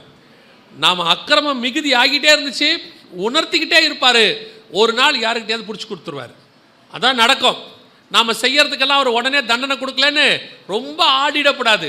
இன்றைக்கி இந்த கடைசி காலத்தில் நிறைய ஊழியக்காரங்க அப்படி தான் ரொம்ப ஆடிக்கிட்டு இருக்கிறாங்க.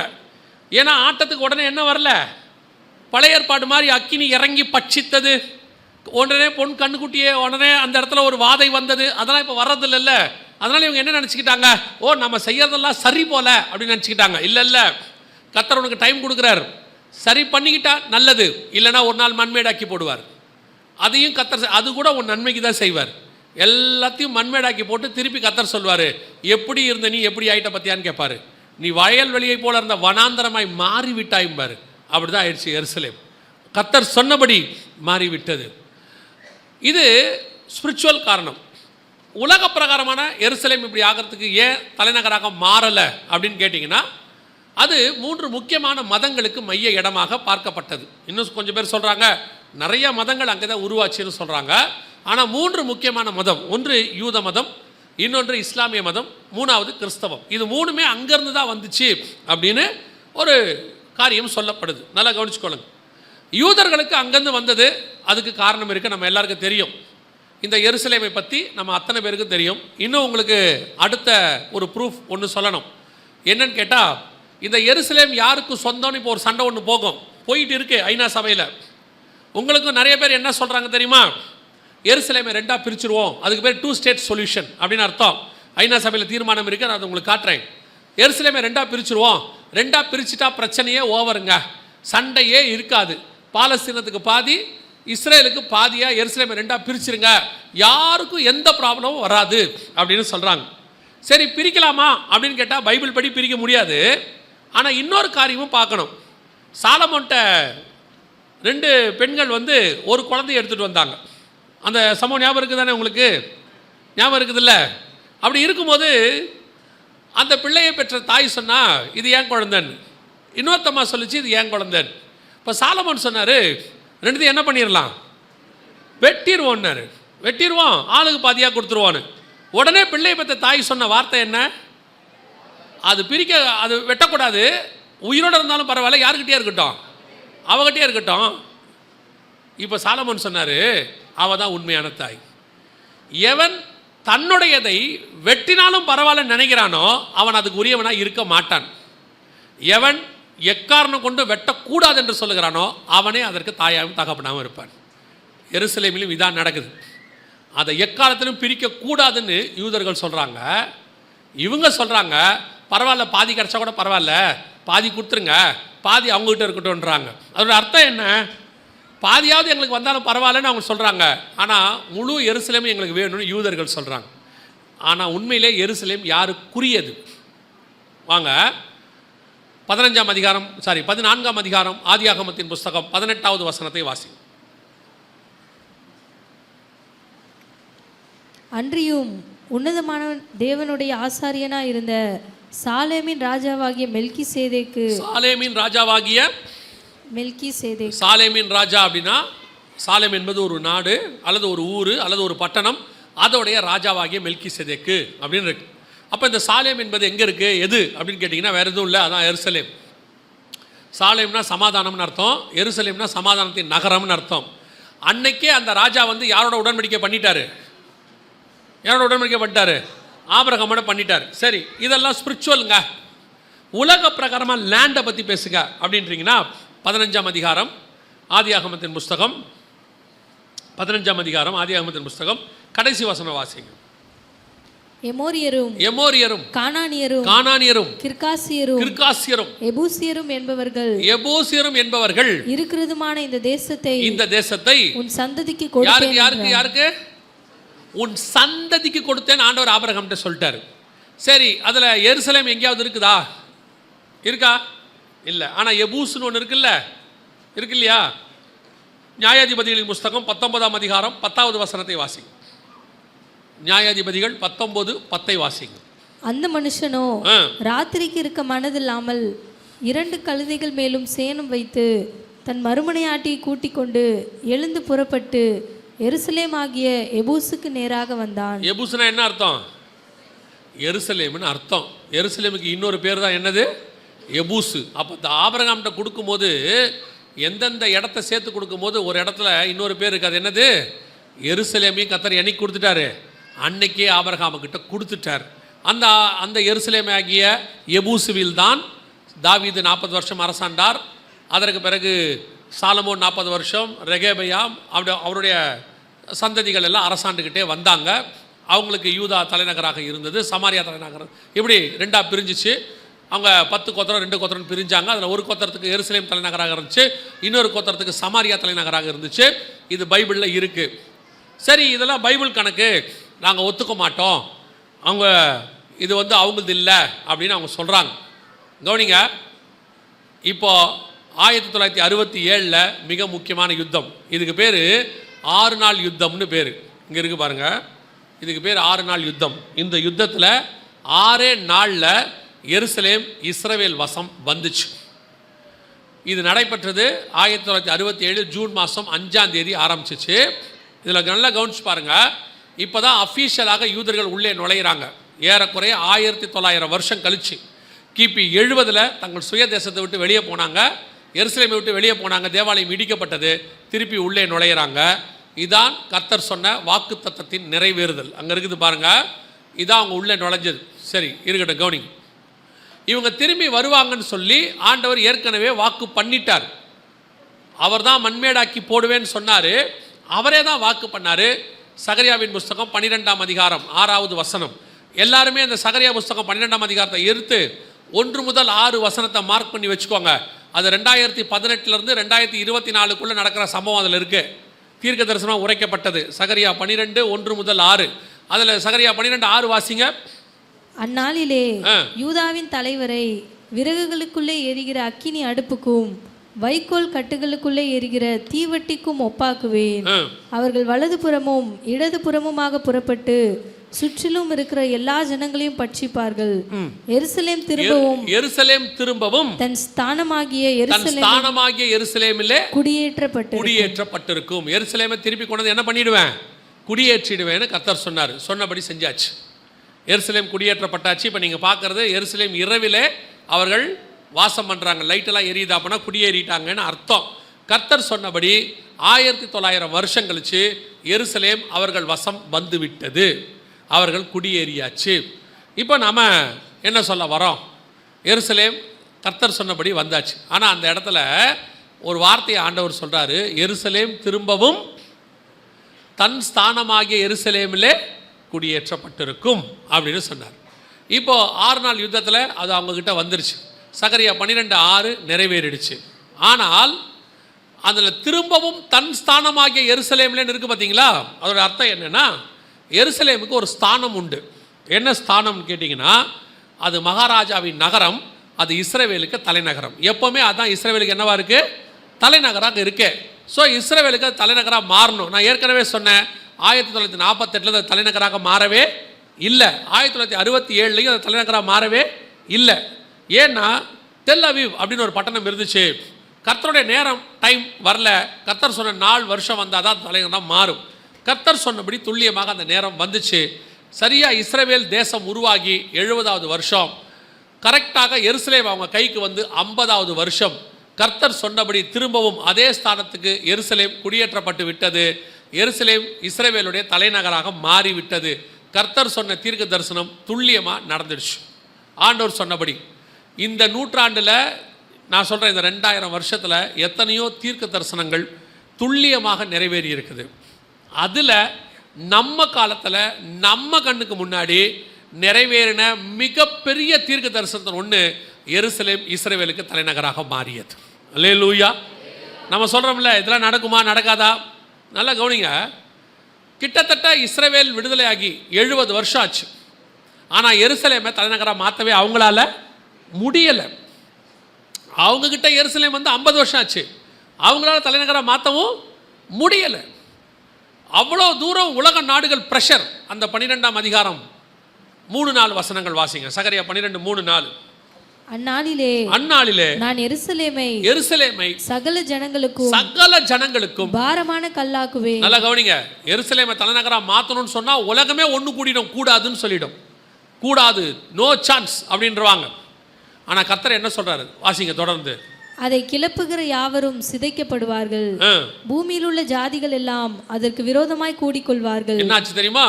2018 திடீர்னு ஆண்டவர் அமெரிக்காவுக்கு ஜனாதிபதியாக ட்ரம்ப்பை கூட்டிகிட்டு வந்தார். ட்ரம்ப் ஜனாதிபதி ஆகிறதுக்கு வாய்ப்பே இல்லாத ஒரு மனுஷன். ஏன்னா அவர் ஒரு பிஸ்னஸ் மேன். அவர் ஏற்று நின்றவங்களாம் பொலிட்டிஷியன். அவங்க எல்லாருக்கும் பயங்கர எக்ஸ்பீரியன்ஸ். இவருக்கு எந்த எக்ஸ்பீரியன்ஸுமே கிடையாது. இவர் வந்து நிற்கிறார். எல்லாரும் இவர் தோற்றுருவாருன்னு சொன்னாங்க. பார்த்தா ஜெயிச்சிட்டாரு. இவர் ஏன் ஜெயிச்சாரு, எப்படி ஜெயிச்சாருன்னு யாருக்குமே தெரில. ஆனால் ஜெயிச்சிட்டார். ஜெயிச்ச உடனே ட்ரம்ப் பண்ண முதல் வேலை என்ன தெரியுமா? 2018 அவர் என்ன 17 ஜெயிச்சார் நவம்பரில். 2020 தான் அவர் ஜனாதிபதியாக பதவி ஏற்றார் ஜனவரி மாதம். அந்த ஆகஸ்ட் மாதத்துக்குள்ளே அவர் என்ன பண்ணிட்டார், பிப்ரவரி மாதத்துலேயே எருசலேமை தலைநகராக அனௌன்ஸ் பண்ணிட்டார். கர்த்தர் சொன்னபடி ஒரு மனுஷனை எழுப்பினார். கோரேசை எழுப்பி தேவாலயம் கட்டினது போல, அர்தசாஷ்டா மன்னனை வச்சு அலங்கத்தை கட்டினது போல கர்த்தர் ட்ரம்பை வச்சு எருசலேமை தலைநகராக மாற்றி விட்டார். அல்லேலூயா. இந்த காலகட்டத்தில் இவ்வளோ சேட்டிலைட் காலகட்டம், மாடர்ன் ஏஜ், இந்த காலகட்டத்தில் எதுவும் நடக்காது, கடவுள் இல்லை, பைபிள் இல்லை, அதெல்லாம் சும்மா இவ்வளோ சொல்கிறாங்க. கர்த்தருடைய வார்த்தையின் எழுத்தாகிலும் எழுத்தின் உறுப்பாகிலும் ஒழிந்து போகாது. கர்த்தர் சொன்ன வார்த்தை 100% ஆம் என்றும் ஆமேன் என்றும் நடக்கும். சொன்ன கர்த்தர் நம்முடைய தேவன் அப்படிப்பட்டதான ஒரு தேவன். சொன்ன மாதிரியே செஞ்சார் பாருங்க. எத்தனை வருஷம் கழிச்சு அப்படி செய்யறதுக்கு நம்ம தேவனை தவிர வேற யாராலையும் முடியவே முடியாது. அவர் எவ்வளோ அழகா நடத்தியிருக்கிறார் பாருங்க. இந்த காலகட்டத்தில் எருசலேமை தலைநகராக மாற்றுறதுக்கு வாய்ப்பே கிடையாது. ஏன்னு சொன்னால் உலக நாடுகள் அத்தனையும் அங்கே சொல்கிறாங்கல்ல 4வது வசனத்தில், பூமியின் ஜனங்களெல்லாம் ஏகமாய் அதற்கு விரோதமாய் கூடிக்கொண்டார்கள் இருக்குல்ல. இங்கே பாருங்கள் எவ்வளோ பேர் அது அகைன்ஸ்ட் ஆகிட்டாங்கன்னு பாருங்கள். இது அன்னைக்கு உள்ளதான பேப்பரில் வந்த செய்தி. அரபு நாடுகள், யூரோப்பியன் யூனியன், அவங்களுக்கு அகைன்ஸ்டாக எல்லா நாடும் சேர்ந்துக்குச்சு. எவ்வளோ நாடுன்னு கேட்டிங்கன்னா ஏறக்குறைய 128 நாடுகள் இந்த ட்ரம்ப்புக்கு அகைன்ஸ்டாக இஸ்ரேவேலுக்கு தலைநகராக எருசலேமை மாற்றக்கூடாது அப்படின்னு சொல்லி ட்ரம்ப்புக்கு அகைன்ஸ்டாக 128 நாடு ஓட்டு போட்டுச்சு. ஆதரவாக போட்டது என்னமோ 8-9 நாடு தான். ஆனால் எல்லாத்தையும் தாண்டி ட்ரம்ப் வீட்டோ பவரை பயன்படுத்தி இஸ்ரேவேலுக்கு தலைநகராக எருசலேமை கொண்டு வந்து நிறுத்தியாச்சு. கர்த்தர் சொன்ன தீர்க்க தரிசனம் துல்லியமாக என்ன செஞ்சிருச்சு, நிறைவேறி விட்டது. நான் இதை வைத்து உங்களுக்கு ஒன்று சொல்லுகிறேன். கர்த்தர் உங்களுக்கு ஒரு வாக்கு பண்ணி இருந்தால், கர்த்தர் உங்களுக்கு ஒன்று சொல்லி இருந்தால், ஆண்டவர் சொன்ன வாக்கு தத்துவத்துக்கு விரோதமான காரியங்கள் நடைபெற்று கொண்டிருக்கும். பார்க்கறதுக்கு நடக்காத மாதிரி இருக்கும், நடக்காதுன்னு சொல்லுவாங்க, மெடிக்கலி ப்ரூஃபும்பாங்க, சான்ஸே இல்லைம்பாங்க, இயற்கையா வழியே இல்லைம்பாங்க. ஆனா சொன்ன தேவன் உண்மை உள்ளவர். அவர் சொன்னது சொன்னபடி நடக்கும். அவர் சொல்லியும் செய்வாரோ செய்யாதிருப்பாரோ, வசனத்தும் நிறைவேற்றாதிருப்பார். கன்ஃபார்மா ஆண்டவர் செய்வார். நீங்க வாக்கு தத்தத்தை மட்டும்தான் பிடிக்கணும். சுத்தி பேசுறவன் எதையுமே காதல் எடுக்கக்கூடாது. ஏன்னா இவன் பேசுறதெல்லாம் பிராக்டிக்கலா வாய்ப்பே இல்லைங்க. ஆனா நமக்கு சொன்னவர் சூப்பர் நேச்சுரல், அற்புதத்தின் தேவன். இயற்கையா வழி கிடையாதுங்க. ஆமா கிடையாது. செங்கடல் வந்துடுச்சு, வழி கிடையாது. நான் சொல்றேன் வழி இருக்கும் பாரு ஆண்டவர். என்னங்க சொல்றீங்க? பார்வன் சொல்லுவான், எப்படா வழி வரும்? பாரா வரும். சொன்ன தேவன் சொன்னாதான் வழி வரும். எப்படி வரும்? வரும், அவ்வளவுதான். சொன்ன ஆண்டவர் அப்படி நிறைவேற்றுவாரு. எனக்கு ஆண்டவர் சொல்லி கொடுத்தது ஒன்று தான், நீ வசனத்தை மட்டும் பிடிச்சிக்க, எவன் சொன்னதையும் கேட்காதேம்பாரு. ஒரு 10-15 பேர் சில வருஷத்துக்கு முன்னாடி எழும்பி ஒன்று சொன்னாங்க, உன் ஊழியத்தை ஒழிச்சு காட்டுறேன் பாரு. இதே வார்த்தையை சொன்னாங்க, ஊழியத்தை ஒழிச்சு காட்டுறேன் பாரு அப்படின்னாங்க. ஆண்டவர் சொன்னார், நான் உன்னை ஊழியக்காரனை அபிஷேகம் பண்ணியிருக்கேன், அவன் எப்படி உன்னை ஒழிக்க முடியும்? ஆண்டவர் சொன்னார், நீ என்ன நம்பு, அவன் சொல்கிறத நம்பாது. உண்மை நடந்தது என்ன தெரியுமா? சொன்னவங்க என்ன ஆனாங்கன்றது எனக்கு தேவையே இல்லை. ஆனால் இந்த ஊழியத்தை விட்டு அவர்களால் என்னை எடுக்கவே முடியலை. காரணம், கர்த்தர் என்னோடு கூட இருந்தார். இன்னைக்கும் இந்த ஊழியம் நடைபெற்று கொண்டு இருக்கிறது. சொன்ன தேவன் உண்மை உள்ளவர். அவ்வளோதான். நம்ம பிடிக்க வேண்டியது வாக்கு தத்தத்தை, வசனத்தை தான். இது நித்திய ஜீவ வசனம். கர்த்தர் சொன்னபடி துல்லியமாய் எருசலேம் இஸ்ரவேலுக்கு தலைநகராய் மாறிவிட்டது. திரும்பவும் அதே ஸ்தானத்துக்கு வந்துருச்சு. 2 விஷயத்தை சொல்லிட்டு அடுத்த பாயிண்ட்டுக்கு போகிறேன். ஒன்று, யார் என்ன சொன்னாலும் எருசலேம் இஸ்ரவேலுக்கு உரியது. அதை பிரிக்க ஒரு நாளும் கர்த்தர் ஒத்துக்கவே மாட்டார். இந்த மீடியாவில், யூடியூப்பில், வாட்ஸ்அப்பில் ஒரு 4 பேர் உட்காந்து பரபரன்னு பேசிக்கிட்டு இருப்பான், கத்திக்கிட்டு இருப்பான் ஒவ்வொரு டிவிலையும். அது எப்படிங்க? நாம் பிரிச்சிட்டோம்னா சமாதானமே வந்துருங்கம்மா. வரவே வராது. அவன் சொல்கிறதெல்லாம் சும்மா. 2வது உங்களுக்கு சொல்கிறேன், இந்த சம்பவங்களை செய்த ஆண்டவர் சொன்ன காரியம் நிறைவேறியிருந்தால் அவர் சொன்ன எல்லா விஷயங்களும் நடக்கும். அல்லேலூயா. இப்போது எருசலேம் வந்துருச்சு. 3வது, இதுதான் ரொம்ப முக்கியமானது. நீங்கள் வாசிங்க பாருங்கள், எசேக்கியேல் 38:8. அதை இன்னொரு தடவை வாசிங்க பார்ப்போம். எசேக்கியேல் 38:8 இன்னொரு தடவை வாசிங்க. அநேக நாட்களுக்கு பிற்பாடு, அதில் ஒரு முக்கியமான வார்த்தை இருக்குது, நல்லா கவனிங்க, வாசிங்க. அநேக நாட்களுக்கு பிற்பாடு நீ விசாரிக்கப்படுவாய், பட்டயத்துக்கு நீங்களாகி பற்பல ஜனங்களிலிருந்து சேர்த்து கொள்ளப்பட்டு வந்தவர்களின் தேசத்தில் கடைசி வருஷங்களிலே வருவாய். நெடுநாள் பாழாய் கிடந்து பிற்பாடு ஜாதிகளிலிருந்து கொண்டு வரப்பட்டவர்கள் எல்லாரும் சுகத்தோட குடியிருக்கும் இஸ்ரவேலின் மலைகளுக்கு விரோதமாய் வருவாய். எதுக்கு விரோதமாய் வருவாய்?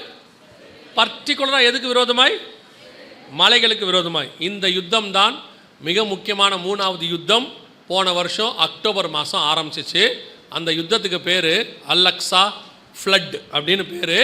இந்த யுத்தம் தான் ஏறக்குறைய ஒரு வருஷமாக, இந்த அக்டோபர் வந்தால் ஒரு வருஷம், கிட்டத்தட்ட 10 மாதம்னு வச்சுக்கோங்களேன். ஜூலை முடிய போது, ஆகஸ்ட் செப்டம்பர் அக்டோபர் வந்தால் ஒரு வருஷம். கிட்டத்தட்ட ஒரு வருஷமாக 10 மாதமாக இந்த யுத்தம் நடக்குது. இந்த யுத்தம் எதுக்காக நடக்குது, எந்த இடத்துக்காக நடக்குது அப்படின்னு கேட்டிங்கன்னா கவனிங்க, இந்த இடத்துக்காக தான் அது நடக்குது. இந்த இடத்துக்கு பேர் டெம்பிள் மவுண்ட். டெம்பிள் மவுண்ட் அப்படின்னா என்னங்க, இங்கே என்னங்க இருக்குது, இந்த இடத்துக்கு ஏன் இப்படி சண்டை போடுறாங்க? எருசலேமில் இல்லை, எருசலேமில் இந்த இடத்துக்கு தான் இப்போ சண்டை ஆரம்பிச்சிருக்கு. எருசலேமுக்கு சண்டை போடல. இப்போ எதுக்கு போடுறாங்க? எருசலேமில் இருக்கிற இந்த இடத்துக்கு அல்-அக்ஸா ஃப்ளட். இந்த சும்மா இந்த வீடியோவில் பாருங்கள், அது என்ன கீழே என்ன போட்டிருக்கு பார்த்தீங்களா? என்ன போட்டிருக்குது? Operation Al-Aqsa flood. பர்டிகுலராக இந்த இடத்துக்காக தான் சண்டை நடக்குது. சரி, இந்த இடம் என்ன இம்பார்ட்டன்ட், என்ன இடம் அப்படின்னு கேட்டிங்கன்னா, இது எருசலேம் தேவாலயம் இருந்த இடம். எருசலேம் தேவாலயம். இந்த எருசலேம் தேவாலயத்தை பற்றின சரித்திரம் நம்ம பைபிளில் உள்ளவங்களுக்கு, பைபிளில் உள்ளதே நிறைய பேருக்கு சில விஷயங்கள் தெரியாது. இது என்ன இடம், எவ்வளோ முக்கியம், இது யாருக்குரியது, இந்த இடத்த எங்களுக்கு கொடுங்க அப்படின்னு ஹமாஸ்காரங்க சண்டை போட்டாங்க. அதான் அக்டோபர் 7 யுத்தம் ஆரம்பிச்சிச்சு. இந்த இடத்த நாங்கள் எடுத்துக்க போகிறோம் அப்படின்னாங்க. இந்த இடத்த கொடுக்கவே முடியாதுன்னு யூதன் சொல்கிறான். சரி, இது என்ன இடம், இது என்ன இம்பார்ட்டன்ஸ் அப்படின்னு கேட்டிங்கன்னா, 22ஆம் அதிகாரத்தில் ஆதியாகமத்தில் 3வது வசனத்தில் ஆபிரகாம் அதிகாலையில் எழுந்து, வாசிங்க. ஆபிரகாம் அதிகாலையில் எழுந்து தன் கழுதையின் மேல் சேணம் கட்டி தன் வேலைக்காரரில் 2 பேரையும் தன் குமாரன் ஈசாக்கையும் கூட்டிக் கொண்டு தகன பலிக்கு கட்டைகளையும் பிளந்து கொண்டு தேவன் தனக்கு குறித்த இடத்திற்கு புறப்பட்டு போனான். இருக்கா? தேவன் தனக்கு குறித்த இடத்திற்கு புறப்பட்டு போனான். அந்த குறித்த இடம்னு இருக்கு பார்த்தீங்களா? அது எங்க அப்படின்னு பார்த்தீங்கன்னா, மோரியா மலைகளில் ஒன்றின் மேல் அப்படின்னு இருக்கு. மோரியா மலைகள் ஒன்றின் மேல் புறப்பட்டு போனான். இப்போ அடுத்த வசனம் பாருங்க, 4வது வசனம். 3ஆம் நாளில் ஆபிரகாம் தன் கண்களை ஏறெடுத்து பார்த்து தூரத்திலே அந்த இடத்தை கண்டான். அப்பொழுது ஆபிரகாம் தன் வேலைக்காரரை நோக்கி, நீங்கள் கழுதை. 9வது வசனம். 9வது வசனம். தேவன் அவனுக்கு சொல்லி இருந்த இடத்துக்கு வந்தார்கள். அங்கே ஆபிரகாம் ஒரு பலிபீடத்தை உண்டாக்கி, கர்த்தர் ஏற்கனவே ஈசாக்கு பலியிடுவதற்கான ஒரு இடத்தை ஃபிக்ஸ் பண்ணிட்டார் மோரியா மலையில். அந்த இடத்துக்கு பேர் தான் டெம்பிள் மவுண்ட். அங்கே தான் ஈசாக்கு பலியிடும்படி கொண்டு போகப்பட்டார். அங்கே அவர் ஒரு பலிபீடம் கட்டினான். அந்த இடத்திற்கு யெகோவா ஈரே என்று அவன் பெயரிட்டான். பின்னாடி அங்கே இருக்குது பாருங்க, 14வது வசனம். ஆபிரகாம் அந்த இடத்துக்கு யெகோவா ஈரே என்று பெயரிட்டான். அதனாலே கர்த்தருடைய பர்வதத்திலே பார்த்து கொள்ளப்படும் என்று இந்நாள் வரைக்கும் சொல்லப்பட்டு வருகிறது. அந்த இடம் தான் யெகோவா ஈரே. சரி, இந்த இடம் ஆபிரகாம் காலத்துல இருந்து. இதுக்கு அடுத்து இந்த இடத்தை யார் வாங்கினா அப்படின்னு கேட்டிங்கன்னா, 1 நாளாகமத்தின் புத்தகம் 21ஆம் அதிகாரத்தில் ஓர்னான் கையிலிருந்து தாவீது ஒரு இடத்தை வாங்குகிறார். தாவீது இடத்தை வாங்கி தான் அங்கே தேவாலயம் கட்டுவதற்கு ஃபர்ஸ்ட் அங்கே ஒரு பலிபீடம் கட்டுறாரு. அதற்கு பிறகு அந்த இடத்துல தான் சாலமோன் என்ன பண்ணார், தேவாலயம் கட்டினார் என்று சொல்லி பார்க்கிறோம். அந்த இடம் தான் இந்த இடம். இதான் சாலமோன் தேவாலயம் இருந்த இடம். அதற்கு பிறகு இந்த தேவாலயம் இடிக்கப்பட்டது. நேபுகாத் நேச்சார் வந்து இடிச்சிட்டார். திருப்பி 2வது 70 வருஷம் கழிச்சு செருபாபேல் இங்கே வந்து ஒரு ஆலயம் கட்டினார். கிபி 70 தீத்துராயன் ரோமர்கள் அந்த ஆலயத்தை இடிச்சிட்டாங்க. இந்த 2 ஆலயத்தையும் இடிக்கிறதுக்கு என்ன காரணம், அது ரொம்ப முக்கியம். அதை நம்ம பார்க்கணும். ஏன் இடிச்சிட்டாங்கன்றது நம்ம பார்க்கணும். சாலமோன் தேவாலயத்தை இடிப்பதற்கு என்ன காரணம், வாசிங்க. எசேக்கியேல் கொஞ்சம் வேகமாக வாசிங்க. எசேக்கியேல் புத்தகம் 8ஆம் அதிகாரம் 6வது வசனத்தை வாசிங்க. அவர் என்னை நோக்கி, மனுபுத்திரனே, அவர்கள் செய்கிறதை காண்கிறாயா? என் பரிசுத்த ஸ்தலத்தை விட்டு என்னை தூரமாய் போக பண்ணும்படியான இஸ்ரவேல் வம்சத்தார் இங்கே செய்கிற மிகுந்த அருவருப்புகளை காண்கிறாய் அல்லவா? தேவாலயத்துக்குள்ள என்ன இருந்துச்சு? இன்னைக்கு அந்த 8ஆம் அதிகாரத்தில் என்னென்ன அருவருப்பு இருக்குதோ எல்லா அருவருப்பும் இன்னைக்கு பல தேவாலயங்கள்ல இருக்கு. அதை போய் அப்புறமா நீங்க படிச்சுக்கோங்க. அருவருப்பு ஆலயத்துக்குள்ளே வரும்போது கர்த்தர் ஆலயத்தை என்ன பண்ணுவார், இடிச்சு போடுவார். இன்றைக்கும் உலகம் முழுக்க அருவருப்பு ஆலயத்துக்குள்ளே வந்துருச்சு. ஓரின சேர்க்கை, ஆணுக்கு ஆணுக்கு கல்யாணம், பெண்ணுக்கு பெண்ணுக்கு கல்யாணம், அப்புறம் ஒருத்தருக்கு 2 கல்யாணம், இன்னொருத்தருக்கு 3 கல்யாணம், இந்த அம்மாவுக்கு அது 2வது கல்யாணம், அவருக்கு இது 3வது கல்யாணம், சபைக்குள்ளேயே டிவோர்ஸு, எல்லாம் மண்ணாங்கட்டியும் இருக்குல்ல. இதுக்கு பேர் தான் அருவருப்பு. சபைக்குள்ள அதுக்கு பேர் என்னது, அருவருப்பு. இந்த அருவருப்பு சபைக்குள்ளே என்ன செய்யக்கூடாது, வரக்கூடாது. இன்னைக்கு சபை மிக மோசமான இடத்துக்கு, அருவருப்பான இடத்துக்கு போயிருச்சு.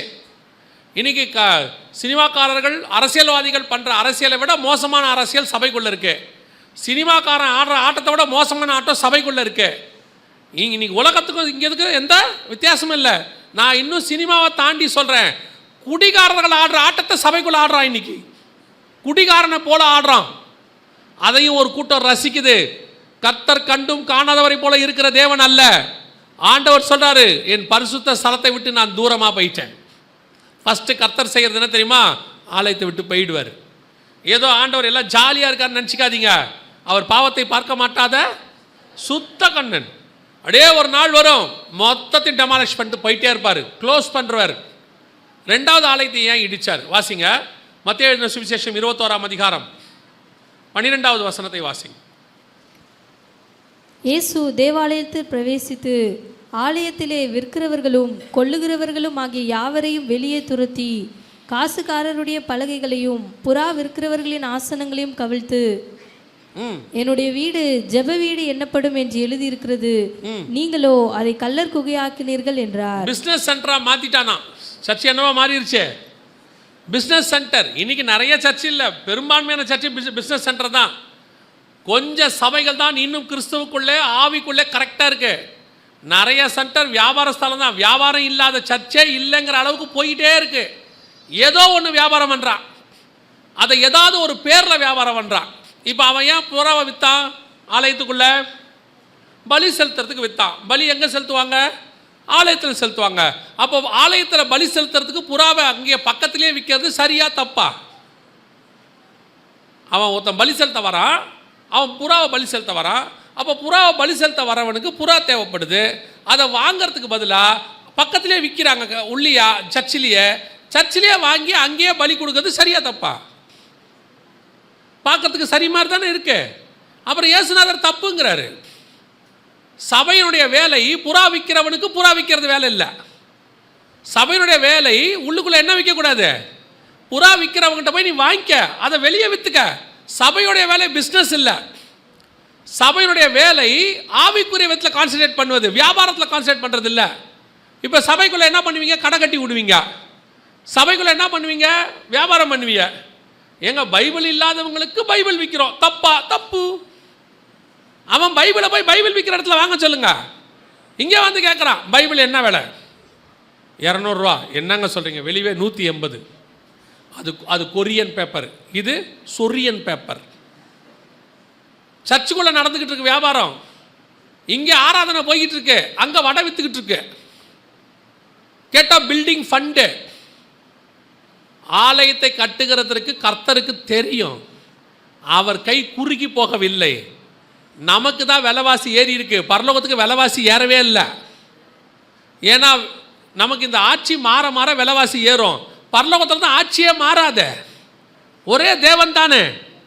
ஆசீர்வதிக்கிற தேவன் எல்லா காலத்திலும் ஆசீர்வதிக்க வல்லமை உள்ளவராய் இருக்கிறார். இன்னைக்கு சபை எப்படி இருக்கு? Business centre. ஊழியக்காரனும் விற்கிறான், விசுவாசியும் விற்குது. சபைக்குள்ளேயே வட்டி கூடுது. சபைக்குள்ள புடவை விற்குது. சபைக்குள்ள புடவை விற்றா ஸ்பிரிச்சுவல் புடவையா, ஜபத்தோட விற்கிது. இவங்க இங்கே உட்காந்து ஆவியை ஊத்துங்கிறாங்க. அது அங்கே உட்காந்து பார்டர் பார்த்தீங்களா, பச்சை கலர் பார்டர் போட்டு எங்கே நடக்குது? சர்ச்சுக்குள்ள சபைக்குள்ள உட்காந்துக்கிட்டு எம்எல்ஏ மார்க்கெட்டுக்கு ஆள் பிடிக்கிறான். 4 பேரா, ஒரு வயலும் பரலோகத்துக்கு போக மாட்டேன் தெரிஞ்சுக்க. சபை என்பது வியாபார ஸ்தலம் இல்லை. சபையில் ஆராதிக்க மட்டும்தான் இங்கே வரணும். ஆராதிச்சுட்டு வீட்டுக்கு போயிடணும். உங்கள் வியாபாரத்தெல்லாம் காம்பவுண்டுக்கு வெளியே வச்சுக்கணும். கொஞ்சம் கொஞ்சமாக ஆரம்பித்து நீ கரப்ட் ஆனது பத்தாத, ஊழியக்காரனை கரப்ட் ஆகி இன்னைக்கு சபை முழுக்க முழுக்க பிஸ்னஸ் சென்டர். சபை கட்டும்போதே கீழே 2 கடையோட கட்டுறாங்க. தொலைஞ்சுதுவோ, ஏன்னா வாடகைக்கு விடுறதுக்கு வசதியாக இருக்குமா? கவனிச்சு கொள்ளுங்க. ஏதோ ஆண்டவர் உங்களுக்கு ஒரு வாய்ப்பு கொடுக்குறார் திருந்தறதுக்கு. திருந்திட்டீங்கன்னா நல்லது. இல்லைன்னா என்ன செய்வாரான் தெரியுமா? மற்ற 24:2 சொல்லுது, ஒரு கல்லின் மேல் ஒரு கல் இல்லாதபடிக்கு என்னவாகும்? இடிக்கப்பட்டு போகும். இதே ஆலயத்தை கர்த்தர் கட்டும்போது சொல்றார், ஆகாய் 2:15, ஒரு கல்லின் மேல் ஒரு கல் வைத்து கட்டப்பட்ட நாள் முதல் கொண்டு. அப்படிதானே இருக்குது. ஆகாய் 2:15 வாசிங்க. இப்போதும் கர்த்தருடைய ஆலயத்தை கட்டும்படி ஒரு கல்லின் மேல் ஒரு கல் வைக்கப்பட்டது முதல். அந்த ஆலயத்தை எப்படி கட்டினாரு? ஒரு கல்லின் மேல் ஒரு கல் வைத்து கட்டினாரு. அதே தேவன் தான் மத்திய 24:2 சொல்றாரு, ஒரு கல்லின் மேல் ஒரு கல் இல்லாதபடிக்கு இடிக்கப்பட்டு போகும். நல்லா தெரிஞ்சுக்கொள்ளுங்க, தேவனுக்கு விரோதமான காரியத்தில் சபை ஈடுபடவே கூடாது. சபையினுடைய வேலை தேவனை ஆராதிப்பதற்கான ஸ்தலம். இங்கே வந்து கர்த்தரை ஆராதிக்கணும், வசனத்தை கேட்கணும், வசனத்தின்படி வாழ்க்கையை அமைச்சு கொள்ளணும். உங்க சேட்டைகளுக்கு இது இடம் கிடையாது. இங்க உட்காந்துட்டு நீங்க பண்ற பிசினஸ்க்கு இது இடம் கிடையாது. நீங்கள் பண்ற அருவருப்பான காரியங்களுக்கு இது இடம் கிடையாது. நீங்க வெளியே பண்ணா கூட அதுவே தப்பு. அதை கூட 100ல் 1000ல் ஒரு தடவை பொறுத்துக்கலாம். உள்ள உட்காந்துட்டு பண்ணீங்க, என்னுடைய ஆலயத்தை கெடுக்கிறவனை கர்த்தர் கெடுப்பார்னு இருக்கு. கேர்ஃபுல்லா இருந்துக்கணும். இந்த கடைசி காலத்தில் துணிகரம் வந்துருச்சு ஜனங்களுக்கு, பயங்கரமான துணிகரம். எதை செஞ்சாலும் கர்த்தர் கண்டுக்காம இருப்பாரு அப்படின்னு உள்ள உட்காந்துக்கிட்டு தெரிஞ்சுக்கோங்க.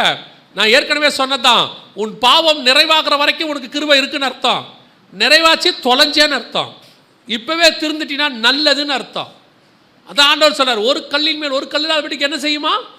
இடிக்கப்பட்டு போகும். சபைக்குள்ள நிறைய இன்னைக்கு என்ன தெரியுமா, எல்லாரும் செய்யறாங்க, அதனால அது கரெக்ட்னு ஆயிடாது. திருப்பியும் சொல்றேன், எல்லாரும் இதே மாதிரி பிசினஸ் சென்டர் ஆக்கிட்டாங்க சர்ச்சை. ஆளாளுக்கு கமர்ஷியல் காம்ப்ளெக்ஸாகவும் பிசினஸ் சென்டராகவும் மாற்றி சபையை வந்து கொள்ளையர்கள் கூடாரம்லாம் இல்லை, அலிபாபா கொகையை விட பெருசாக மாற்றிட்டாங்க. எல்லாரும் பண்ணுறதுனால அது என்னவாயிடாது? சரி ஆயிடாது. சோதோமில் அத்தனை பேரும் பாவம் பண்ணா, அதனால சோதோம் கரெக்டா? ஒரு நீதிமான் இருந்தா பாருங்க, அதான் கரெக்ட். உலகம் முழுக்க ஒன்று செஞ்சிச்சு, ஆனால் நோவா அதில் தனித்து இருந்தான். அதனால உலகம் முழுக்க செஞ்சதுனால அது சரியாயிடுமா? ஆகாது.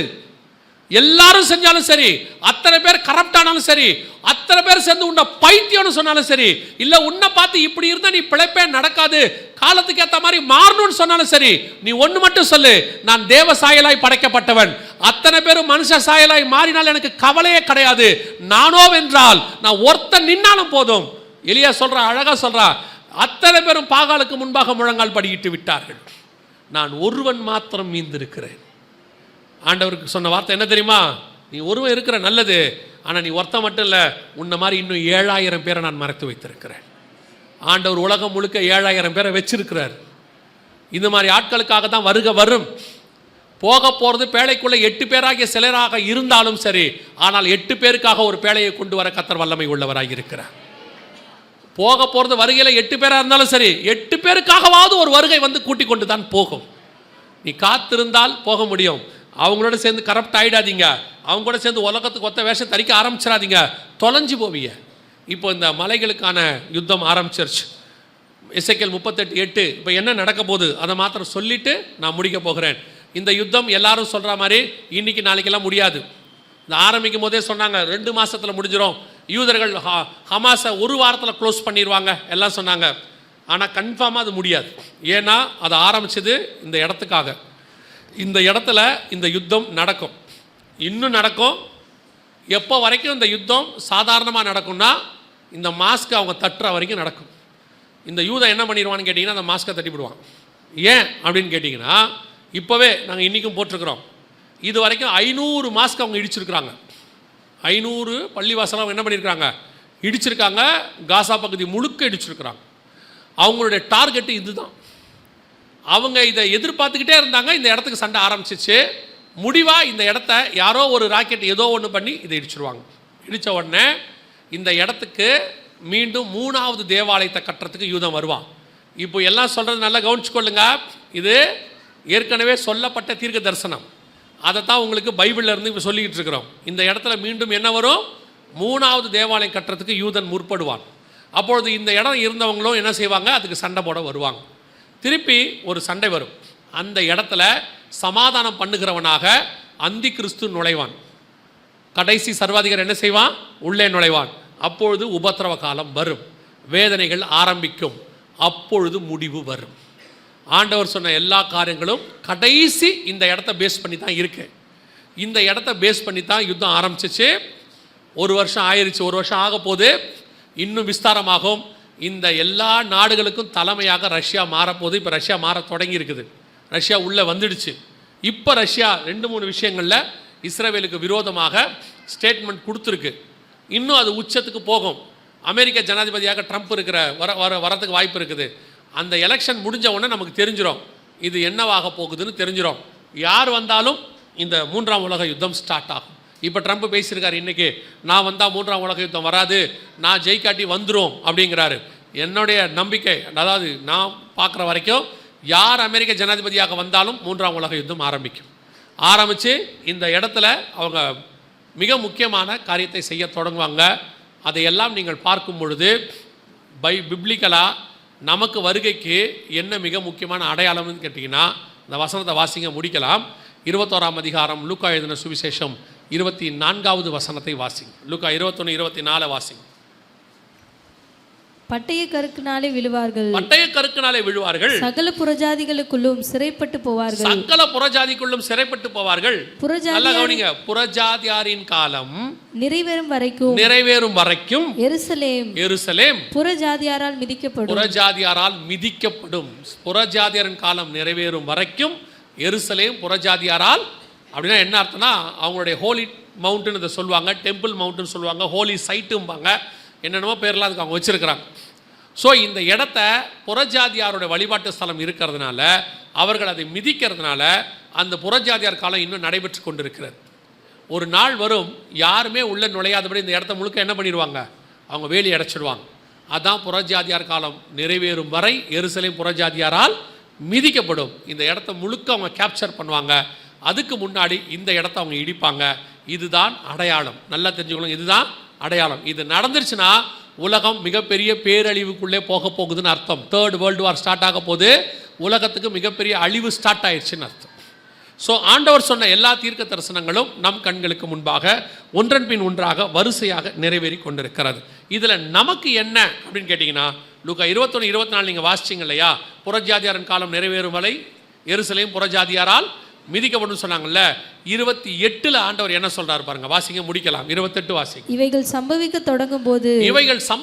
தொடங்கும் பொழுது உங்கள் மீட்பு சமீபமாக இருப்பதால் நீங்கள் நிமிர்ந்து பார்த்து உங்கள் தலைகளை உயர்த்துங்கள். இதெல்லாம் ஆரம்பிக்கும் பொழுது 24 சொல்றாரு, புறஜாதியார் காலம் நிறைவேறும் வரை எருசலேம் புறஜாதியாரால் மிதிக்கப்படும். இவைகள் சம்பவிக்க தொடங்கும் போது, மத்திய 24 நம்ம கேட்டாங்கல்ல, இப்படி வருகைக்கு அடையாளம் என்னன்னு 3வது வசனத்தில். 8வது வசனத்தில் இயேசு என்ன சொன்னார் பாருங்க, வாசிங்க. மத்திய 24:8.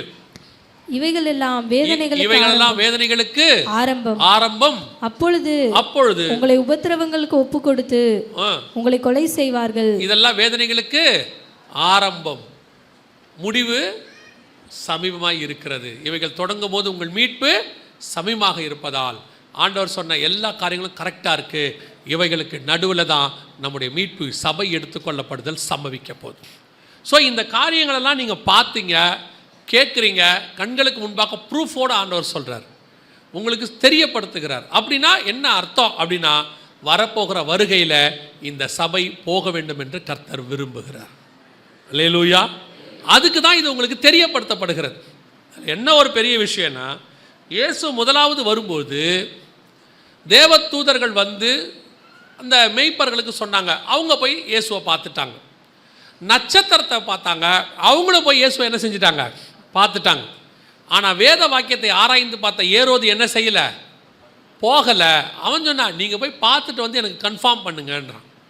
இன்றைக்கி ஒரு கூட்டம் என்ன கேட்டாலும் வருகையில் போகாத ஒரு கூட்டம் இருக்குது. அடையாளங்களை பார்த்து ஒரு கூட்டம் இயேசுக்கிட்ட வந்துடுது, தேவனால் முன்குறிக்கப்பட்ட ஒரு கூட்டம் வந்துடுது. ஆனால் ஒரு கூட்டம் என்ன கேட்டாலும் வசனம் சொல்கிறோம், கேட்குறாங்க, ஆராய்ந்து பார்க்குறாங்க, ஆனாலும் சரி எல்லாம் ஓகே தான், நீங்கள் போங்க, போய் பாருங்கள், வரும்போது பார்த்துக்கலாம். ஒரு உணர்வில்லாத இருதயம், அல்லது ஒரு அசதி. ஆண்டவர் தெளிவாக சொல்லிட்டார், 2 பேர் இருப்பார்கள், ஒருவன் எடுத்துக்கொள்ளப்படுவான், ஒருவன் கைவிடப்படுவான். இன்றைக்கி ஆண்டவர் நமக்கு சத்தியத்தை சொல்லி இருக்கிறார். வருகை மிக சமீபம். இனி காலம் கண்டிப்பாக செல்லாது.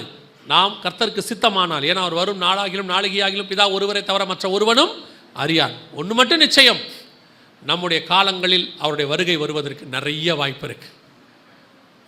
ஆபிரகாம் அவருடைய முதலாவது வருகையை காண ஆவலாக இருந்தான் இயேசு சொன்னார். ஆபிரகாம் நாட்களை பார்க்க ஆவலாக இருந்தான். கரெக்டாக 2000 வருஷம் கழித்து அவருடைய சந்ததியார் இயேசுவை பார்த்தார்கள். அதே மாதிரி தான் 1ஆம் நூற்றாண்டில் அப்போஸ்தலர்கள் இயேசுவின் வருகையை பார்க்க ஆவலாக இருந்தார்கள். இப்போ 2000 வருஷம் கழித்து அவருடைய சந்ததியார் நாம் அதை பார்ப்பதற்கு நிறைய வாய்ப்பு இருக்கிறது. எப்போ வேணாலும் இயேசு கண்டிப்பாக வரப்போகிறார். ஒருவேளை ஜலப்பிரளயம் வருதுன்னு நோவா சொன்ன மாதிரி தான் இப்போ இயேசு வருதுன்னு சொல்லிட்டு இருக்கிறோம். ஒரு கூட்டம் அதை ஏற்றுக்கலை, பைத்தியம்னு சொல்லிச்சு, அதெல்லாம் வராதுன்னு சொல்லிச்சு. அப்படி தான் இயேசு வரமாட்டாரும் ஒரு கூட்டம் சொல்லுது. ஒரு கூட்டம் வருவார், வரும்போது பார்த்துக்கலாம், ஏறுவது மாதிரி ஆட்கள்.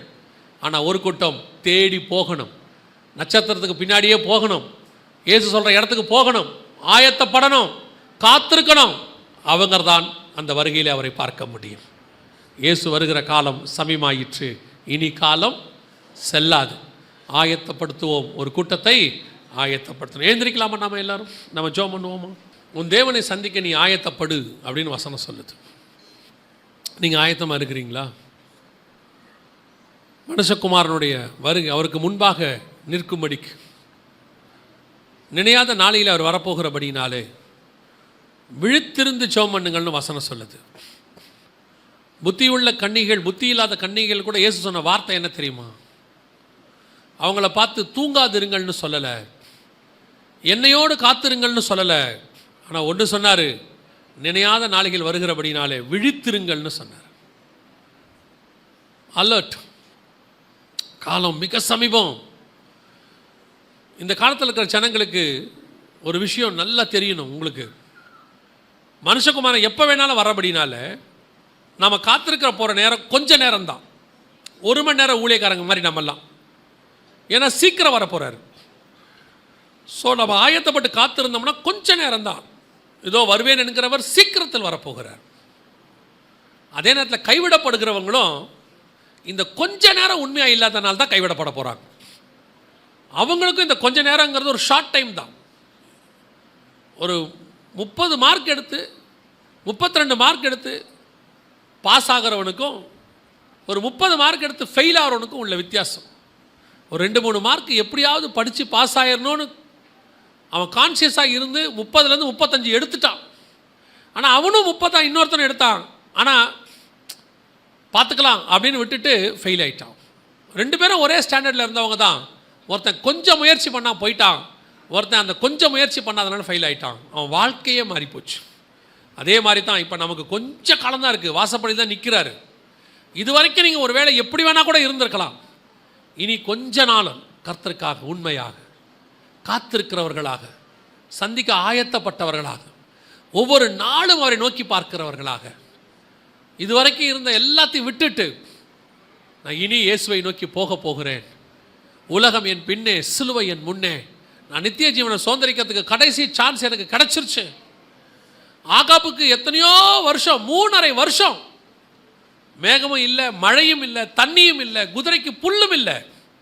இப்போ ஆகாப்புக்கு ஒரே ஒரு வாய்ப்பா எலியா சொல்கிறாரு, கையளவு மேகம் தெரியுது, ஓடி போயிடு. ஏயா இந்த கையளவு மேகம், நீ போ, ரதத்தில் ஏறிப்போ, இந்த கையளவு மேகம் போதும், அடுத்து பெருமழையாக மாறிடும். இது வரைக்கும் எப்படி இருந்தேன்னு தெரியாது, இப்போ கையளவு மேகம் தெரியுது, வருகைக்கான மேகம் நல்லா தெரியுது. இதோ மேகங்களுடனே அவர் வருகிறார். அந்த வருகைக்கான அடையாளங்கள் தெளிவாய் தெரிய ஆரம்பிச்சிருச்சு. நீ இப்போ ரதத்தில் ஏறினா கூட போதும், இப்போவும் அறக்கட்சியை கட்டிக்கிட்டா கூட போதும், நீ வேகமாக ஓடி போயிடலாம், வருகையில் போய் சேர்ந்துடலாம். வாய்ப்பு. இப்போவும் நீ அசதியாக இருந்துட்டீனா, இப்போவும் அசட்டியாக விட்டுட்டீனா, இப்போ இருக்கிற அந்த கொஞ்சம் டைம், சில நாட்களோ, சில மணி நேரங்களோ, சில நிமிஷமோ, சில மாதமோ, எப்போ வருவா தெரியாது, ஆனால் கொஞ்ச நாள். நீ பசங்கிட்ட சொல்கிறீங்க தானே, எக்ஸாமினேஷன் டைம் டேபிள் கொடுத்துட்டாங்க, இனியாவது படிடா, இனிமே படித்தா கூட நீ நல்ல மார்க் எடுக்கலான்னு. அதே தான் நான் உங்களுக்கு சொல்கிறேன். உங்களுக்கு வருகையை பற்றின அறிவிப்பை கர்த்தர் கொடுத்துட்டாரு. இனியாவது எல்லாத்தையும் கொஞ்சம் ஓரம் வச்சிடுங்க, எல்லாத்தையும் கொஞ்சம் ஓரம் வச்சிடுங்க, காத்திருக்கிறவங்களா மாறிடுங்க. நீங்கள் நிச்சயம் இந்த வருகையில் போக முடியும். இனியில் ஒரு தீர்மானம் எடுப்போமா? நானும் என் வீட்டாரும் இந்த வருகைக்கு ஆயத்தப்படுகிறவர்களாக ஒவ்வொரு நாளும் காத்திருக்க போகிறோம், எதிர்பார்த்திருக்க போகிறோம். ஒப்பு கொடுப்போமா தேவ சமூகத்தில்? அப்படி ஜெபிக்க விரும்புகிறவங்க, வருகையில் போகணுன்ற பிரயாசப்படுறவங்க, இனி காத்திருக்க போகிறேன்னு தீர்மானம் எடுக்கிறவங்க, அவங்க கரங்களை ஆண்டவருக்கு நேராக உயர்த்தி, ஆண்டவரே நீர் வரும் பொழுது அதில் கலந்துக்கிற கூட்டத்தில் நாங்கள் இருக்கணும், நாங்கள் பார்க்குறவங்களாக இருக்கக்கூடாது, பங்கு பெறுகிறவர்களாக காணப்பட வேண்டும். எடுத்துக்கொள்ளப்படுகிறவர்களை பார்க்கறதுக்கு நான் இங்கே வரல, எடுத்துக்கொள்ளப்படுகிற கூட்டத்தில் காணப்படுவதற்கு நான் இங்கே வந்தேன். அப்படி ஜெபம் பண்ணுவோமா? சர்வ வல்லமையுள்ள எங்கள் தகப்பனே, இந்த அருமையான நாளுக்காய் உமக்கு நன்றி. கிருபையுள்ள கரத்தில் எங்களை தாழ்த்துகிறோம். இந்த நாள் முதல் கொண்டு ஆண்டவரே, நீர் வருகிற வரைக்கும் எங்கள் திருச்சபை ஆயத்தப்பட்ட மனவாட்டியாக, சுத்திகரிக்கப்பட்ட மனவாட்டியாக, காத்திருக்கிற ஒரு மனவாட்டியாக, கரை திரையற்ற மனவாட்டியாக, ஒரு கற்புள்ள கன்னிகையாக, தீட்டுள்ளதும் அருவருப்பையும் பொய்யையும் நடப்பிக்காத ஒரு மனவாட்டியாக உமக்கென்று ஒவ்வொரு நாளும் நாங்கள் காத்திருக்கணும்ப்பா, எதிர்பார்த்திருக்கணும்ப்பா. ஆண்டவரே, எங்களை பின்னோக்கி இழுக்க பார்க்குற எல்லாவற்றையும் உதறி தள்ளிவிட்டு எங்களுக்கு நியமிக்கப்பட்டவர்களை நோக்கி ஓட கிருபை பாராட்டும். இந்த சபையை பொறுப்பெடுத்துக் கொள்ளும்.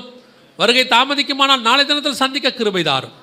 எங்கள் ஆண்டவர் இயேசு கிறிஸ்துவின் நாமத்தில் ஒப்பு கொடுத்து ஜெபிக்கிறோம் எங்கள் ஜீவனுள்ள நல்ல பிதாவே.